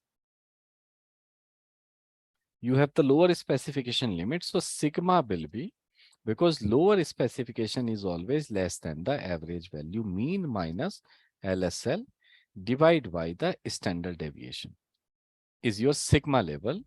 For higher is better. For lower is better, the sigma value you can calculate is equal to by upper specification limit minus average value divided by the standard deviation. You will get the sigma like this. Okay. Let's take the example. First, higher is better. Any one of you want to take any metric, which is your higher is better, and you want to calculate what is your sigma level of the process. Any random data you have, you want to just calculate how the sigma of the process will look like and what is the expected yield out of this. And sigma will be calculated is equal to average value minus LSL divided by the standard deviation. Yes, please, people. Any metric in your process, whatever the work you do is something is higher is better. Any name of the metric. Anyone? Hello, sir. This is Vignesh here. So we used to check some push force test on the buses. So if we get more than 200 Newton, it is good for us. Okay. Yeah. So more than 200, which means your lower specification limit is minimum it should be 200. 200, yes. Anything higher is better. Yes, sir. Right? Suppose and on an average, what value you get? Almost 250. 250. Okay. Yeah. Understood. And what is the name of this metric? It's a push force. And spelling, please? PUSH. PUSHFORCE. Yes. Yeah, push force. All right. Yeah. Thank you. Let's understand if you are getting on an average 250 as an average, where the lower specification is 200. So what sigma level your process is performing, you can use that the same way to calculate and understand. Suppose last you have calculated, assume you have tested maybe around, let's say 50 sample, which is ranging not less than 220. And on the upper side, this is going up to, let's say, 300. Agree, Vignesh? It can go? Yes, it can go, sir. Okay. Yeah. Perfect. And here is your last 50 sample data you have collected. 50 sample I have collected. I am just copying, pasting this as a value and putting up into the formula. So push force, if you want to check, what are the three things you need as per this? You need LSL, which is already given here. You need standard deviation and you need the average value. Standard deviation we will calculate STDEV.S, selecting all these number and I got the standard deviation as an 23.491. Average of the data, average push force is coming approximately 260. Now, sigma definition, you know, the number of standard deviation you can fit between the average and specification. So average is 260, specification is 200. In between, how many times standard deviation can fit? This is what your formula will tell, right? So sigma here of your process, what sigma level it is performing, is equal to what? Average value minus lower specification limit divided by standard deviation. That's all. So sigma of the process is 2.58. 1 minute. 260 minus 200 is around 60, 60, 23. Yeah, it will come approximately 2.58. So your current process is performing at 2.59 sigma approximately. What do you mean by 2.59 sigma? This means the data within the specification, if you use one or Excel function as a norm, as dist, which will convert your sigma is also called as in Z value into the probability or the percentage. So by this value, you will come to know approximately as per this data, which is 220 I generated to 300, 99.51% of time, your data will meet the specification. So what are the chance of defect? Is always 1 minus yield percentage, which is 0.49 is the chance of defect. If this is the defect, what is the DPMO? Which means defect multiplied by a million. So around 4,859 are the opportunity for the defect out of a million. This is your process performance as per this data based on the 50 samples. Is this understood by everyone or anyone have any question? Sir, what is the difference between standard deviation and sigma here? Sigma is the process performance. Sigma, we will say 1 sigma, 2 sigma, 3 sigma, 4 sigma, 5 sigma. That is the sigma level of the process, means how well your process is doing, which means if I have the sigma of 2.59, meaning of that, your process is performing at 99.51% accuracy. While the standard deviation is how much is the variation on an average, how much the value is deviating from the average value. So if you say average of your data is 260, on an average individual value is deviating from the 260 is 23.49.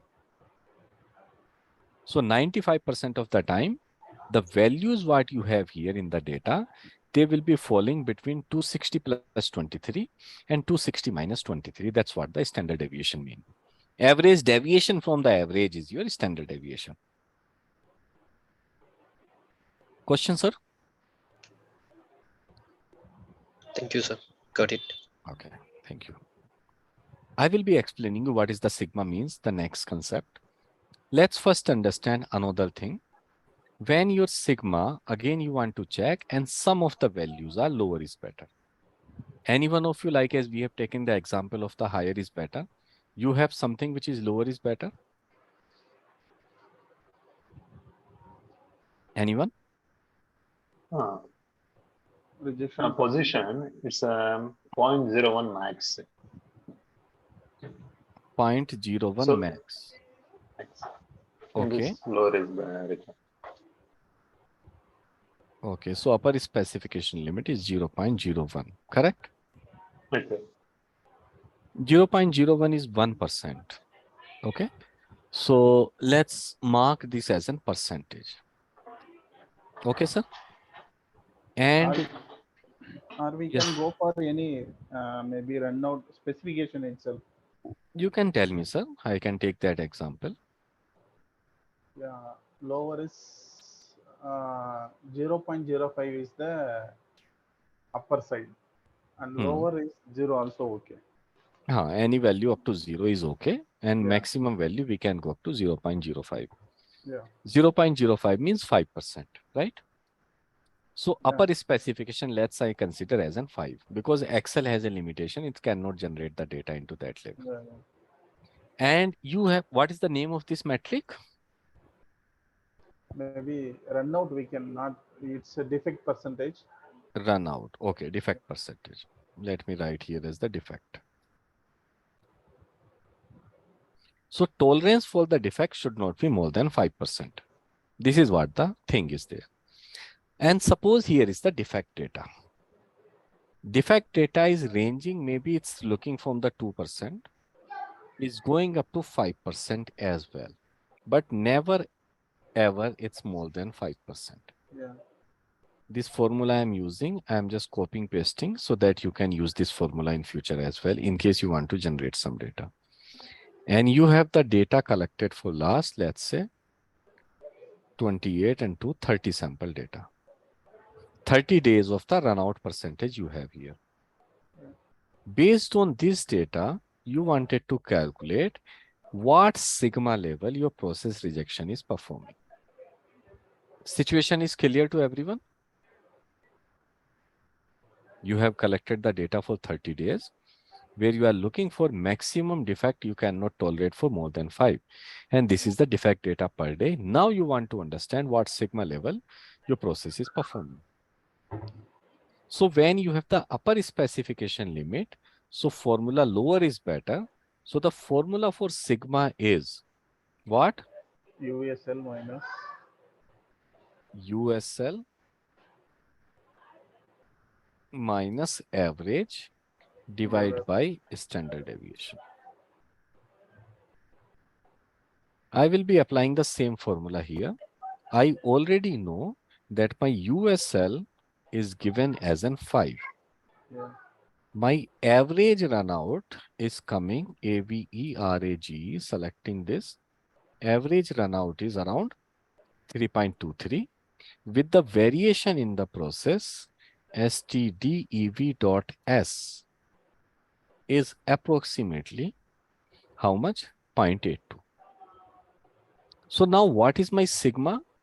Sigma, if I calculate by putting into this formula, is equal to USL is 5 minus average is 3.23 divided by standard deviation is 0.82. I got 2.13 sigma.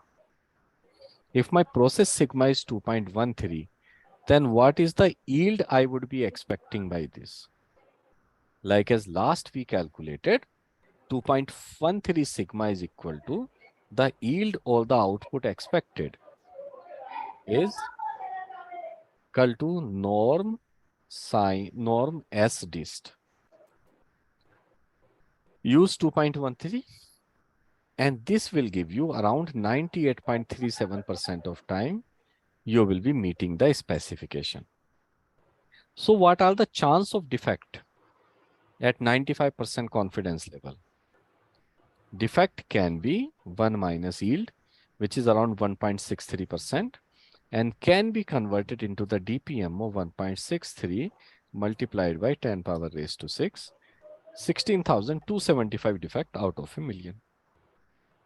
This is the way we'll be seeing it. Is this understood by everyone? Or any doubt, clarification? Yeah. What is the DPO, defect per million? Opportunities. I will be explaining that in detail. Defect per million opportunities is the DPMO.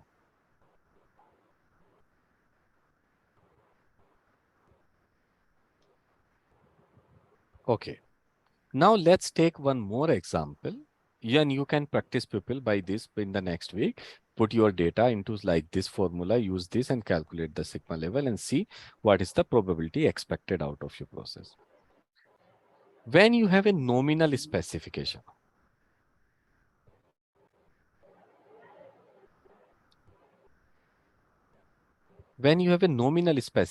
nominal specification means you have the lower as well as upper specification both, and you are looking for something average. So this is a little lengthy process to calculate sigma, but I will be telling you. Any example from any one of you, like as especially the dimension that will work in this case? 20 plus or minus 0.2. 20, I will take as in 20 plus or minus 2. So Okay. lower side is 18 because plus or minus 0.2, Excel won't be able to generate the data. Yeah. 22. So 22. So you are looking for the average of 20. I want to calculate my sigma level. So let's say here is my data. Just generating some data between 18 and 22. So random between 18 I'm starting, 21 plus decimal. Pasting this formula what I'm using to generate the data here for your future reference.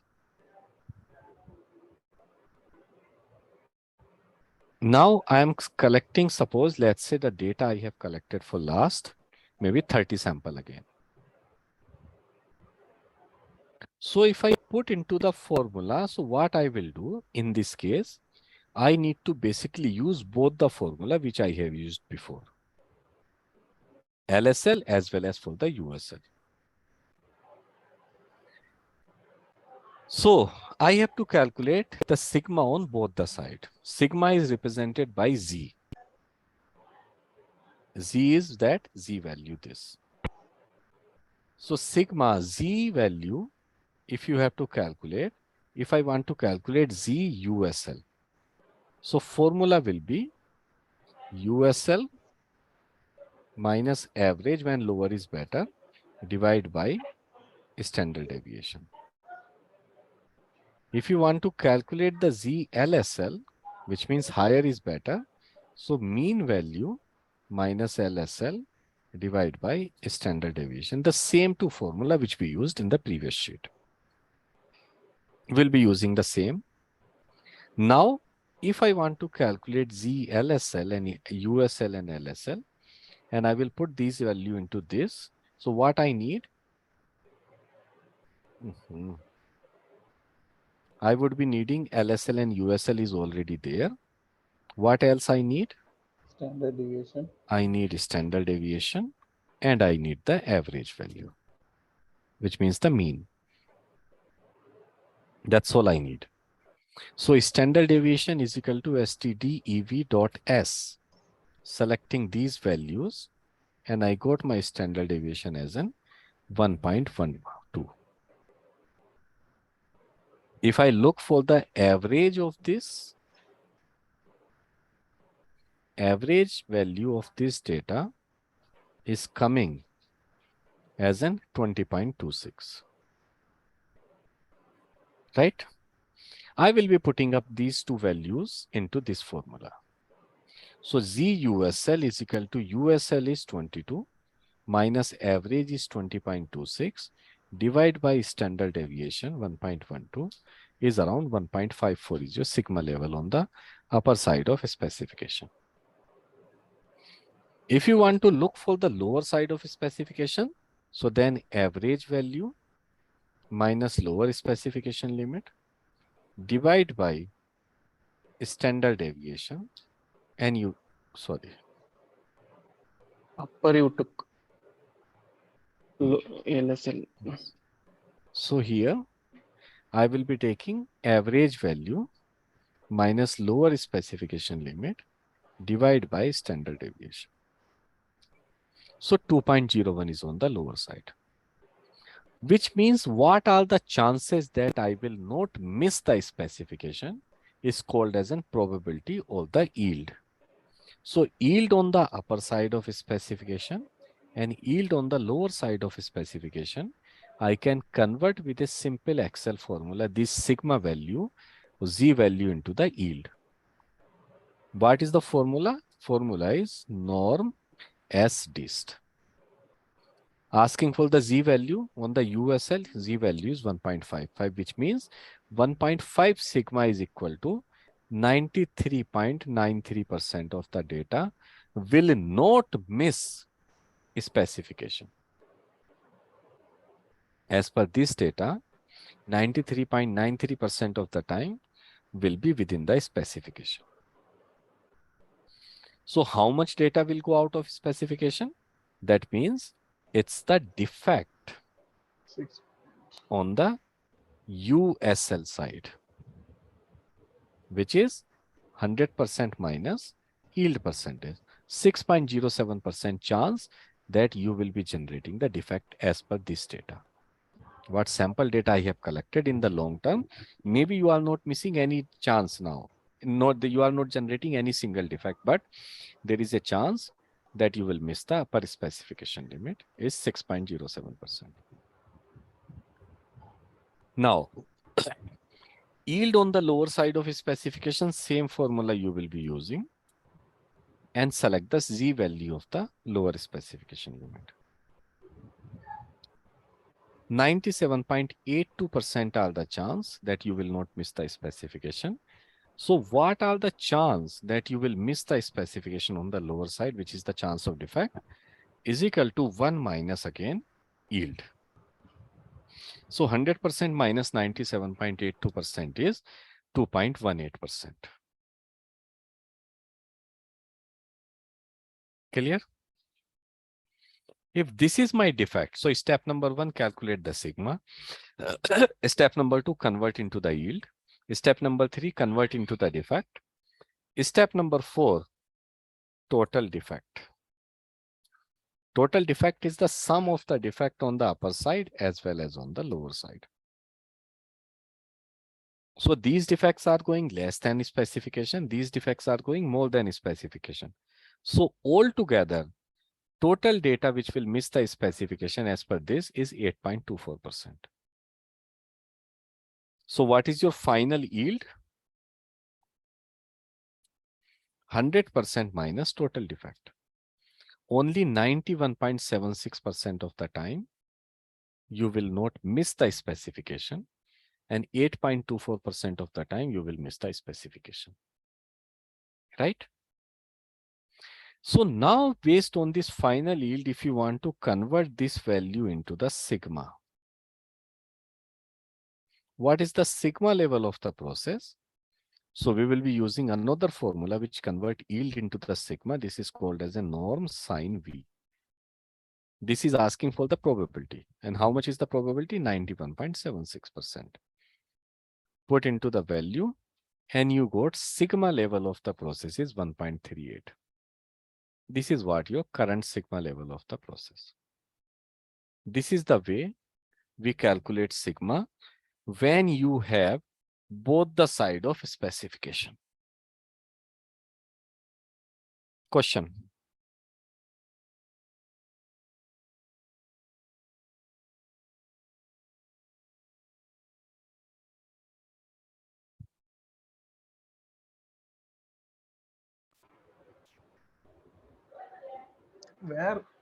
Where we can take the population? Sir, I will come to that when I'll tell you about the sample and population, because what do? We in Six Sigma, we always study the sample data. Okay. When you are producing so many of the product, daily basis, hundreds and thousands of the product you are doing, right? Yeah. So it's very difficult for you to do the measurement of each and every sample. Then we need to go for population. No. Then we need to do the sampling, because thousands of sample you really cannot collect and cannot do the calculation or cannot measure. So that's how, to avoid this time consumption, avoid the cost, we always pick up the sample, and all the study in Six Sigma we do based on the sample only. Okay, especially in our aerospace, we are low volume, high mix. Okay, then we don't need for maybe 25-30 samples. Right. Then we go for population. Yes, if your production is very low, like as the production itself is 20-25 you are doing. So in this case, instead of doing the sampling, you will pick up all the population together and then you do the analysis. Okay. So that case, and the process is very critical as well. You cannot leave any product untouched, like as without testing. Yeah. Process is so critical, otherwise it will be too risky. So to avoid the risk, we take the 100% of the population into the consideration instead of picking up random sampling. Okay. Thank you. Okay, sir. So these formulas are much similar to process capability formulas, where we can use 3 standard deviation, but we are here we are using only standard deviation, correct? Absolutely, yes. Yes. Because when you say sigma and process capability, so the ratio between the capability and sigma, if sigma is, let's say, 6, so capability will be 2. So what is the ratio? Ratio here is 6 divided by 2 is 3. And that's what in the capability we divide by the 3 standard deviation, and sigma we are just dividing with the standard deviation. That's the answer. Okay. Thank you, sir.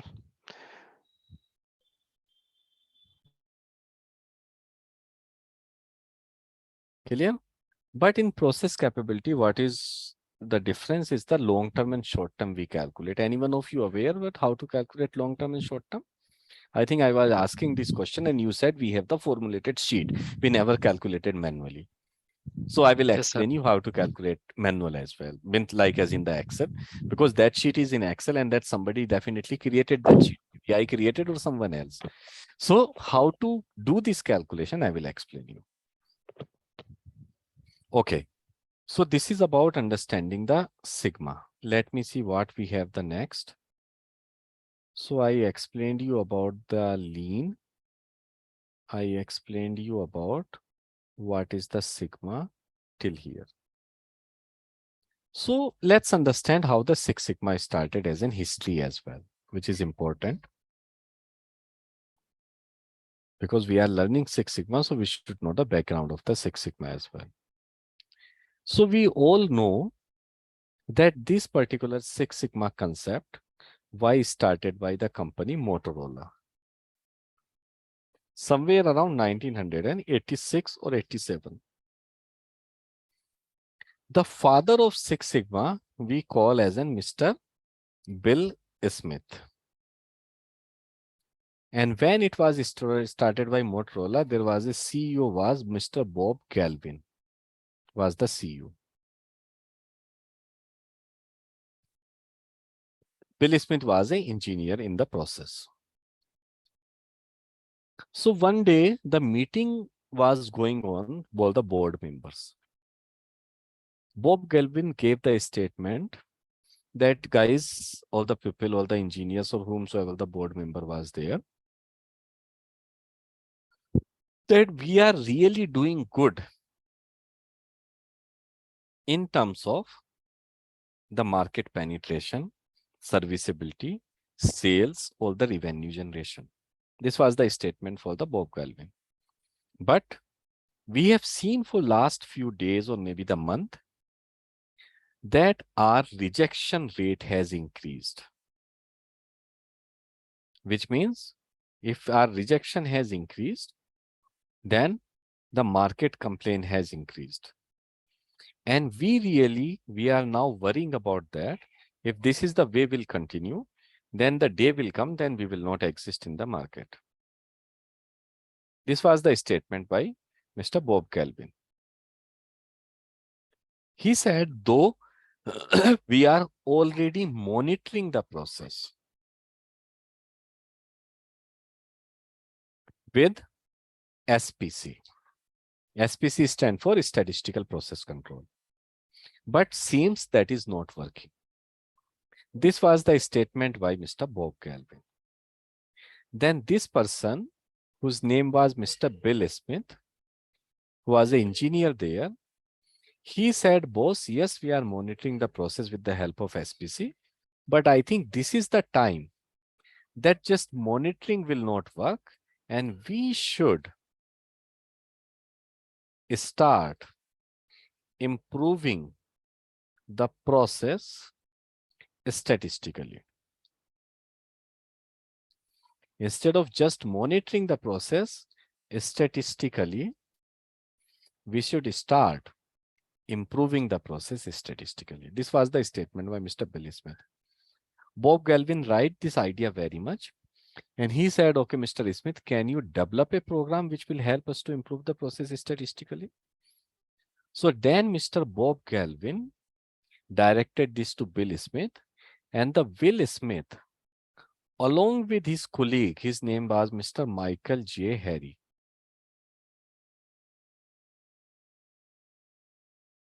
These two people started working towards development of a program. And they finally came up in 1986 with a program of MAC program. MAC stands for Measure, Analyze, Improve, and Control.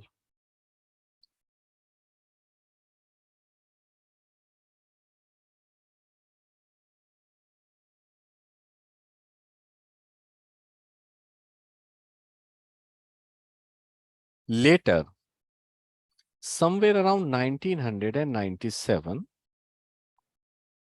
when Jack Welch, who was the CEO of GE, General Electric, his name was the Jack Welch. When he implemented Six Sigma into the GE, he found that something is missing in this program. This program is incomplete. We have to modify this. So what he was supposed to modify? Let me give you a situation and I need answer from you people. So situation is, suppose, let's say if I ask you to jump from aircraft or airplane, we are the aerospace engineering, aerospace industry. If we jump from the aircraft without parachute. So tell me, what are the chances of survival? What should be your answer? If you jump from the aircraft without parachute, what are the chances of survival? Anyone? It should be in stand condition. 100%. How it is 100%? Because you are not specified from height, the sense. But that is your assumption. Whether it only. isn't. Okay. No, you are right. I'm not saying you are wrong. You are right. But you are assuming that. Mm-hmm. In case I'm not specifying the height, then what should be?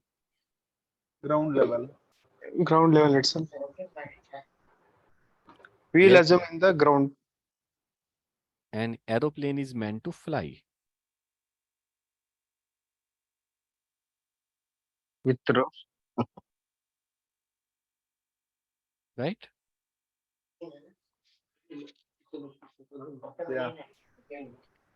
So yes, you are right. What I was trying to pass the message, you understood it very well. And this is what Jack Welch observed. But as a general, if you ask from anyone, suddenly that if you jump from the aircraft without parachute, the people will say, no chances of survival is nil. You will definitely die. Correct? Yes. But if I say, what are the chances of survival when you jump from the aircraft without parachute? When the plane was not flying. Yes, plane is grounded, airplane is grounded. Right? Parachute when plane is grounded. And then answer is 100%. Right? Yes. Yes. So here you have the 0% chance and here is the 100% chance. So what is making the difference? Defining. Yes. You are defining the real situation. And that was Jack Welch found here. So just measurement is not enough. Before we go for the measurement, we have to define the situation as well. Then only you should go for the measure, analyze, improve, and control. And that's how he added the DMAC. DMAC. Define he has added, and this became the DMAC program. That is the history. All right. Yeah. Yes. Now, let me take one more topic for today and then we'll close. The next topic is how to calculate the DPMO level. Defect per million opportunities. I'm sure you must be calculating the DPMO as well in our process. Yeah. And how to convert that into the sigma. PPM we are calculating right now. Right, sir. PPM and DPM is same. Yes, sir, PPM we is are parts per calculating million and DPM is defect per million. Yeah. Before that, we need to understand the difference between the defect and defective before we calculate the DPM. And defect or defective will depend on the definition of quality. I'm sure we all know what is the definition of quality. Anyone, as per your understanding? Meeting the customer requirements. Yes. So there is a clear definition is already available in the ISO 9000, which clearly says the degree Of freedom. to which, no, not the freedom, the degree to which set of inherent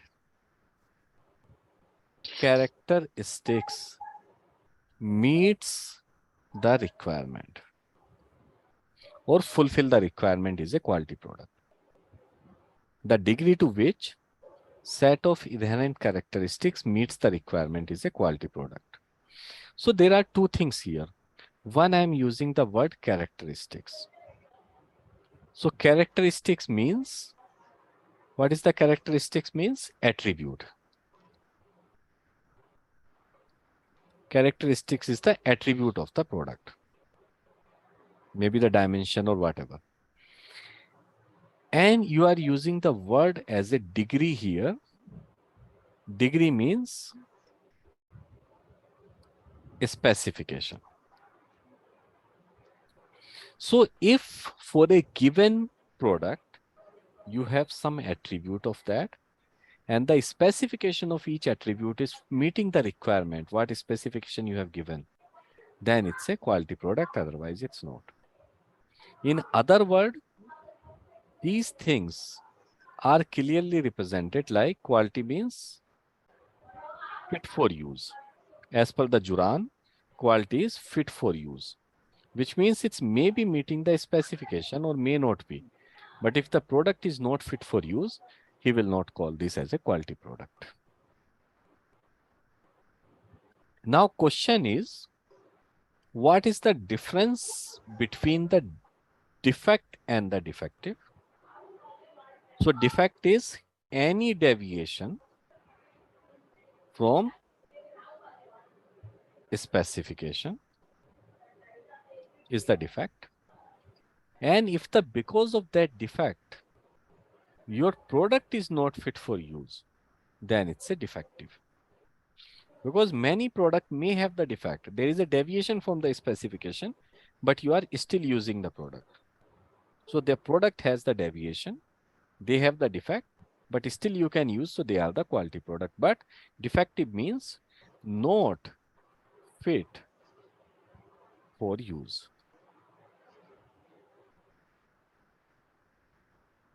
We know that any product you have, there are multiple parameters. Let's understand with a simple example and you can relate it with your own operation. Suppose, let's say any one of you are going to the market and maybe you want to buy a shirt for yourself. So what are the attributes you will look in a shirt? Size. You are looking for, let's say, size. Color. Color. Stitching quality. Okay. Stitching. Brand. Brand. Somebody says material. Okay. Price. What else?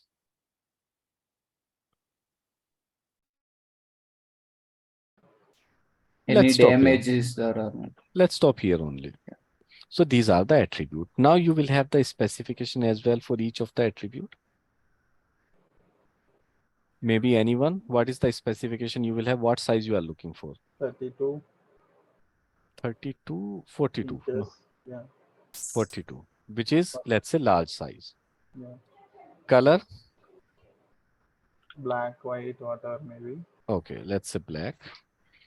Stitching. Loose thread. Let's say you are looking for the long stitching, not the short. Or let's say double stitching. Brand, maybe Louis Philippe. Material, maybe cotton. Price, maybe up to 2000 you are looking for. This is your specification. Now you have two options in a shirt.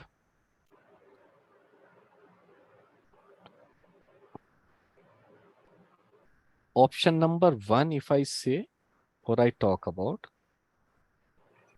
you got a perfect shirt, let's say in 2000 rupees, cotton material, Louis Philippe brand, double stitching, black color and small size. Second shirt you got in the large size in, let's say, carbon black color.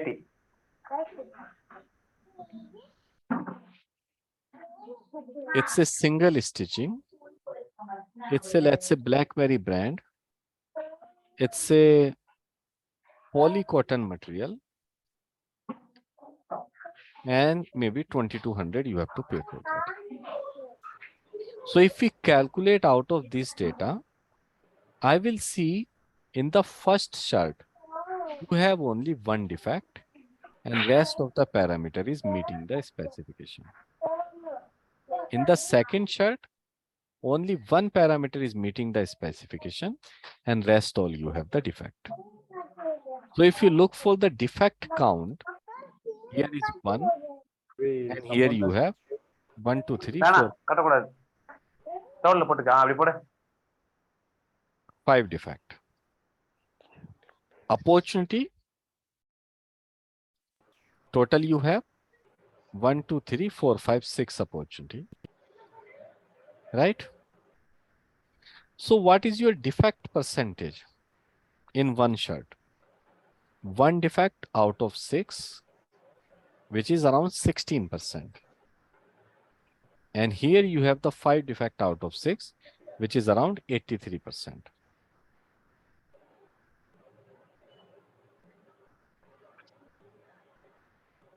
So what is the quality? Quality is equal to 1 minus defect.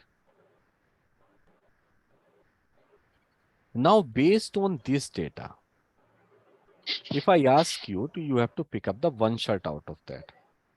Will you pick up 83% quality or 16% quality? What should be your answer? 16.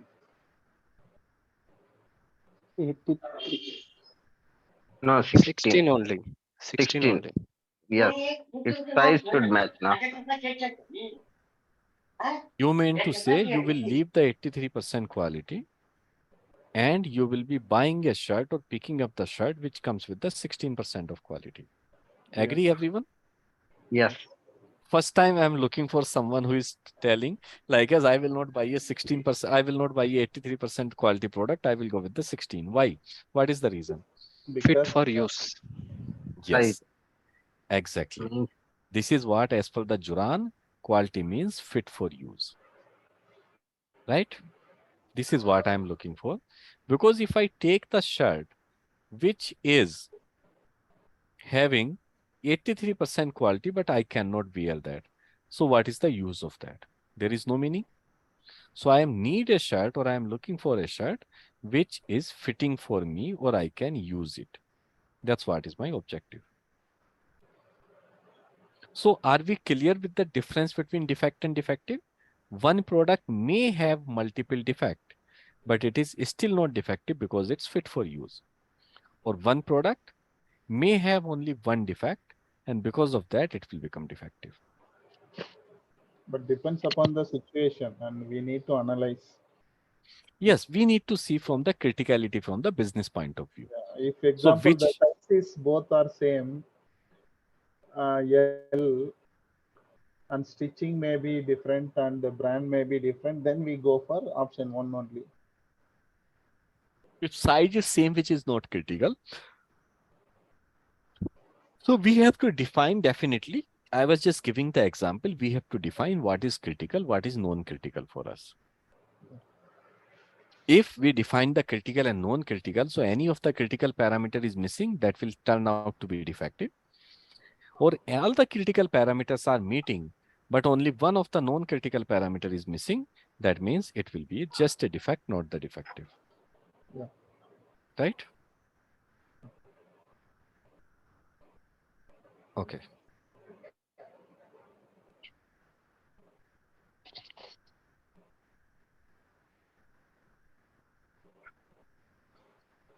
All right. Now the next topic, suppose you are working in the similar kind of industry. Maybe you are working some product like as push brush and all you are manufacturing. So how to calculate the quality level or DPMO level or sigma level of that? So here is my production. Production is called, in general, we will call this as an units, number of units you have produced. Suppose you have done the production for 2000 today. Now we'll have the opportunities. Approximately, let's say your product can be rejected on the 6 parameter.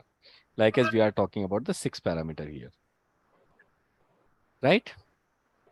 So what is my total opportunities? If I have done the total 2000 production, each product can be rejected on the 6 different parameter, which means turn out to be a defect. So how many total defect I can get? I can get total 6 into 2000, which is around 12,000 defect I can get maximum. If I will tell you that you have observed some defect and maybe the number of defect you have observed, let's say around 34. So based on this data, you will be calculating what? Tell me what is your defect per unit, defect per opportunity, defect per million opportunity, quality or the yield percentage, and what is your sigma level. Can we calculate based on this data? Yes, DPU is the defect over unit.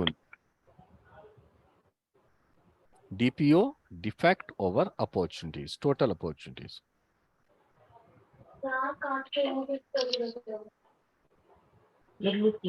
DPMO, DPO, if you have calculated, multiplying this with a million. Million means 10 power raised to 6 is DPMO. Quality is 1 minus DPO. And if you want to convert sigma level, you will be using the formula norm sine V and taking the probability or the quality into this formula, and this will convert your sigma level. That easy it is.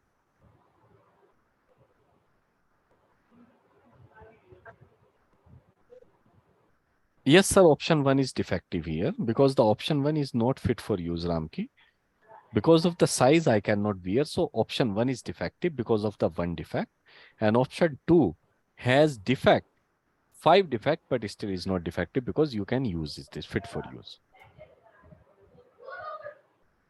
Right. So DPU is defect per unit. So 34 are the defect out of 2000. So this is around 1.7%. DPO is again defect, but out of total opportunities. 34 by 12,000, which is around 0.2% of the defect. DPMO is the DPO multiplied by 10 power raised to 6, which is 2,833 defect. Quality, 1 minus DPO, around 99.72%. And the sigma level of this process, norm sine V, select the probability 99.72%, and you will get 2.76 is your sigma level of the process. That's the way we'll be calculating DPO, DPU, DPMO, and sigma level. Ask me a question, people, in case any, from anyone. So here the quality is nothing but yield. Yes, quality is the yield.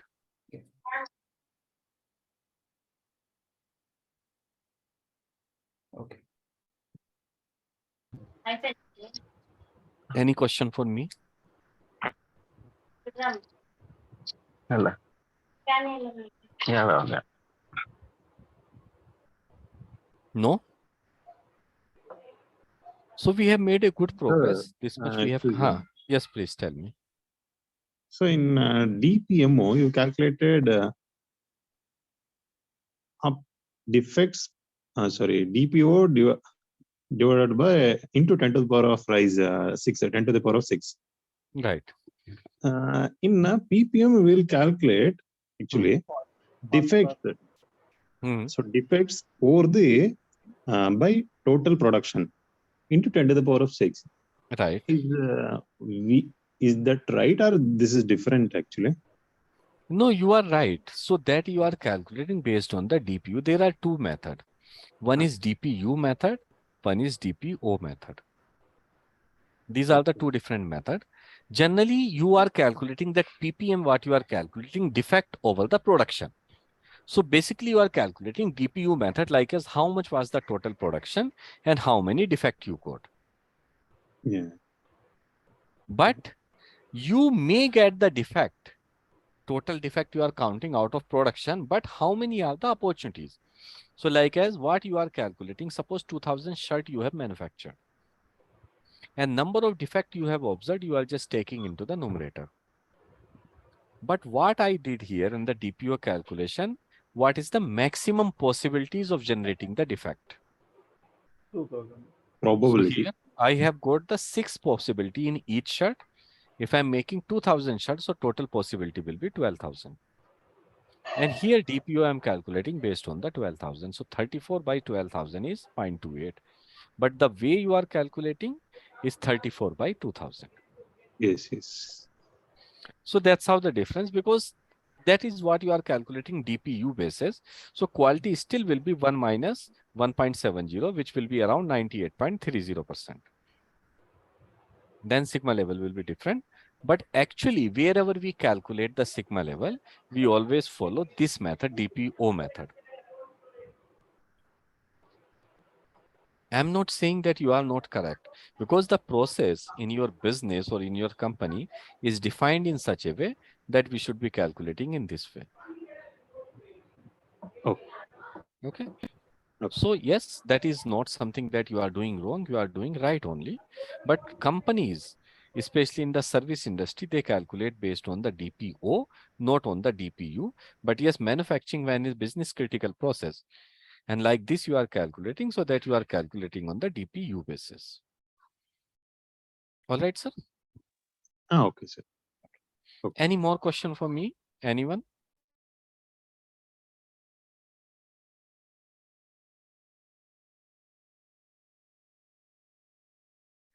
We are having like process capability and product capability. Gee. So how to calculate the sigma level in by having the value of process capability and product capability? Sir, I will take the example for both. Yes. I will be explaining you how to calculate the process capability, how to calculate the product capability. I will take the example from your process, your industry only, or in case you have the data, you can just add this data into the Zoom chat box in the next session, and I will help you to calculate that. Fine, sir. Though you must be calculating, but in case we want to verify it, I will do that. Not a problem. Fine, sir. Okay. Sir, these recorded sheets you are sharing every week. Do you need this? Sir, actually, I need this. Actually, read, sir. Yeah, actually, I need this, sir. Why? Because I missed before half an hour. Slides. That's okay. Why. Actually, it is not working Zoom app. That's why actually I missed. I have there, but I missed. Okay, okay. Just But wait for a minute. are you sharing any material, course material? Sir, course material, I can share anything. I will just share the simple books and you have all the books with you. If you don't have the books, I can share, or anyone from the Frixie or maybe Michelle, they whomsoever was or Suryans was coordinating with you people, they can share. That's not a problem. Okay. And this Excel sheet, whatever I created, it's actually created for you people only, because say reason is that I do not explain or read the presentation. Yeah, that's why I am asking, because this session is going very good and Right. it's very interesting, because it's look like a board. You are making in the board only. Right. Yeah. Because reading the presentation, even you can read by your own. So what is my experience where it will add value to you people? Yeah. I have done all these implementation practically, and I wanted to explain you each and everything practically, and that's how I did it. Training was very good, and that's why it's nice.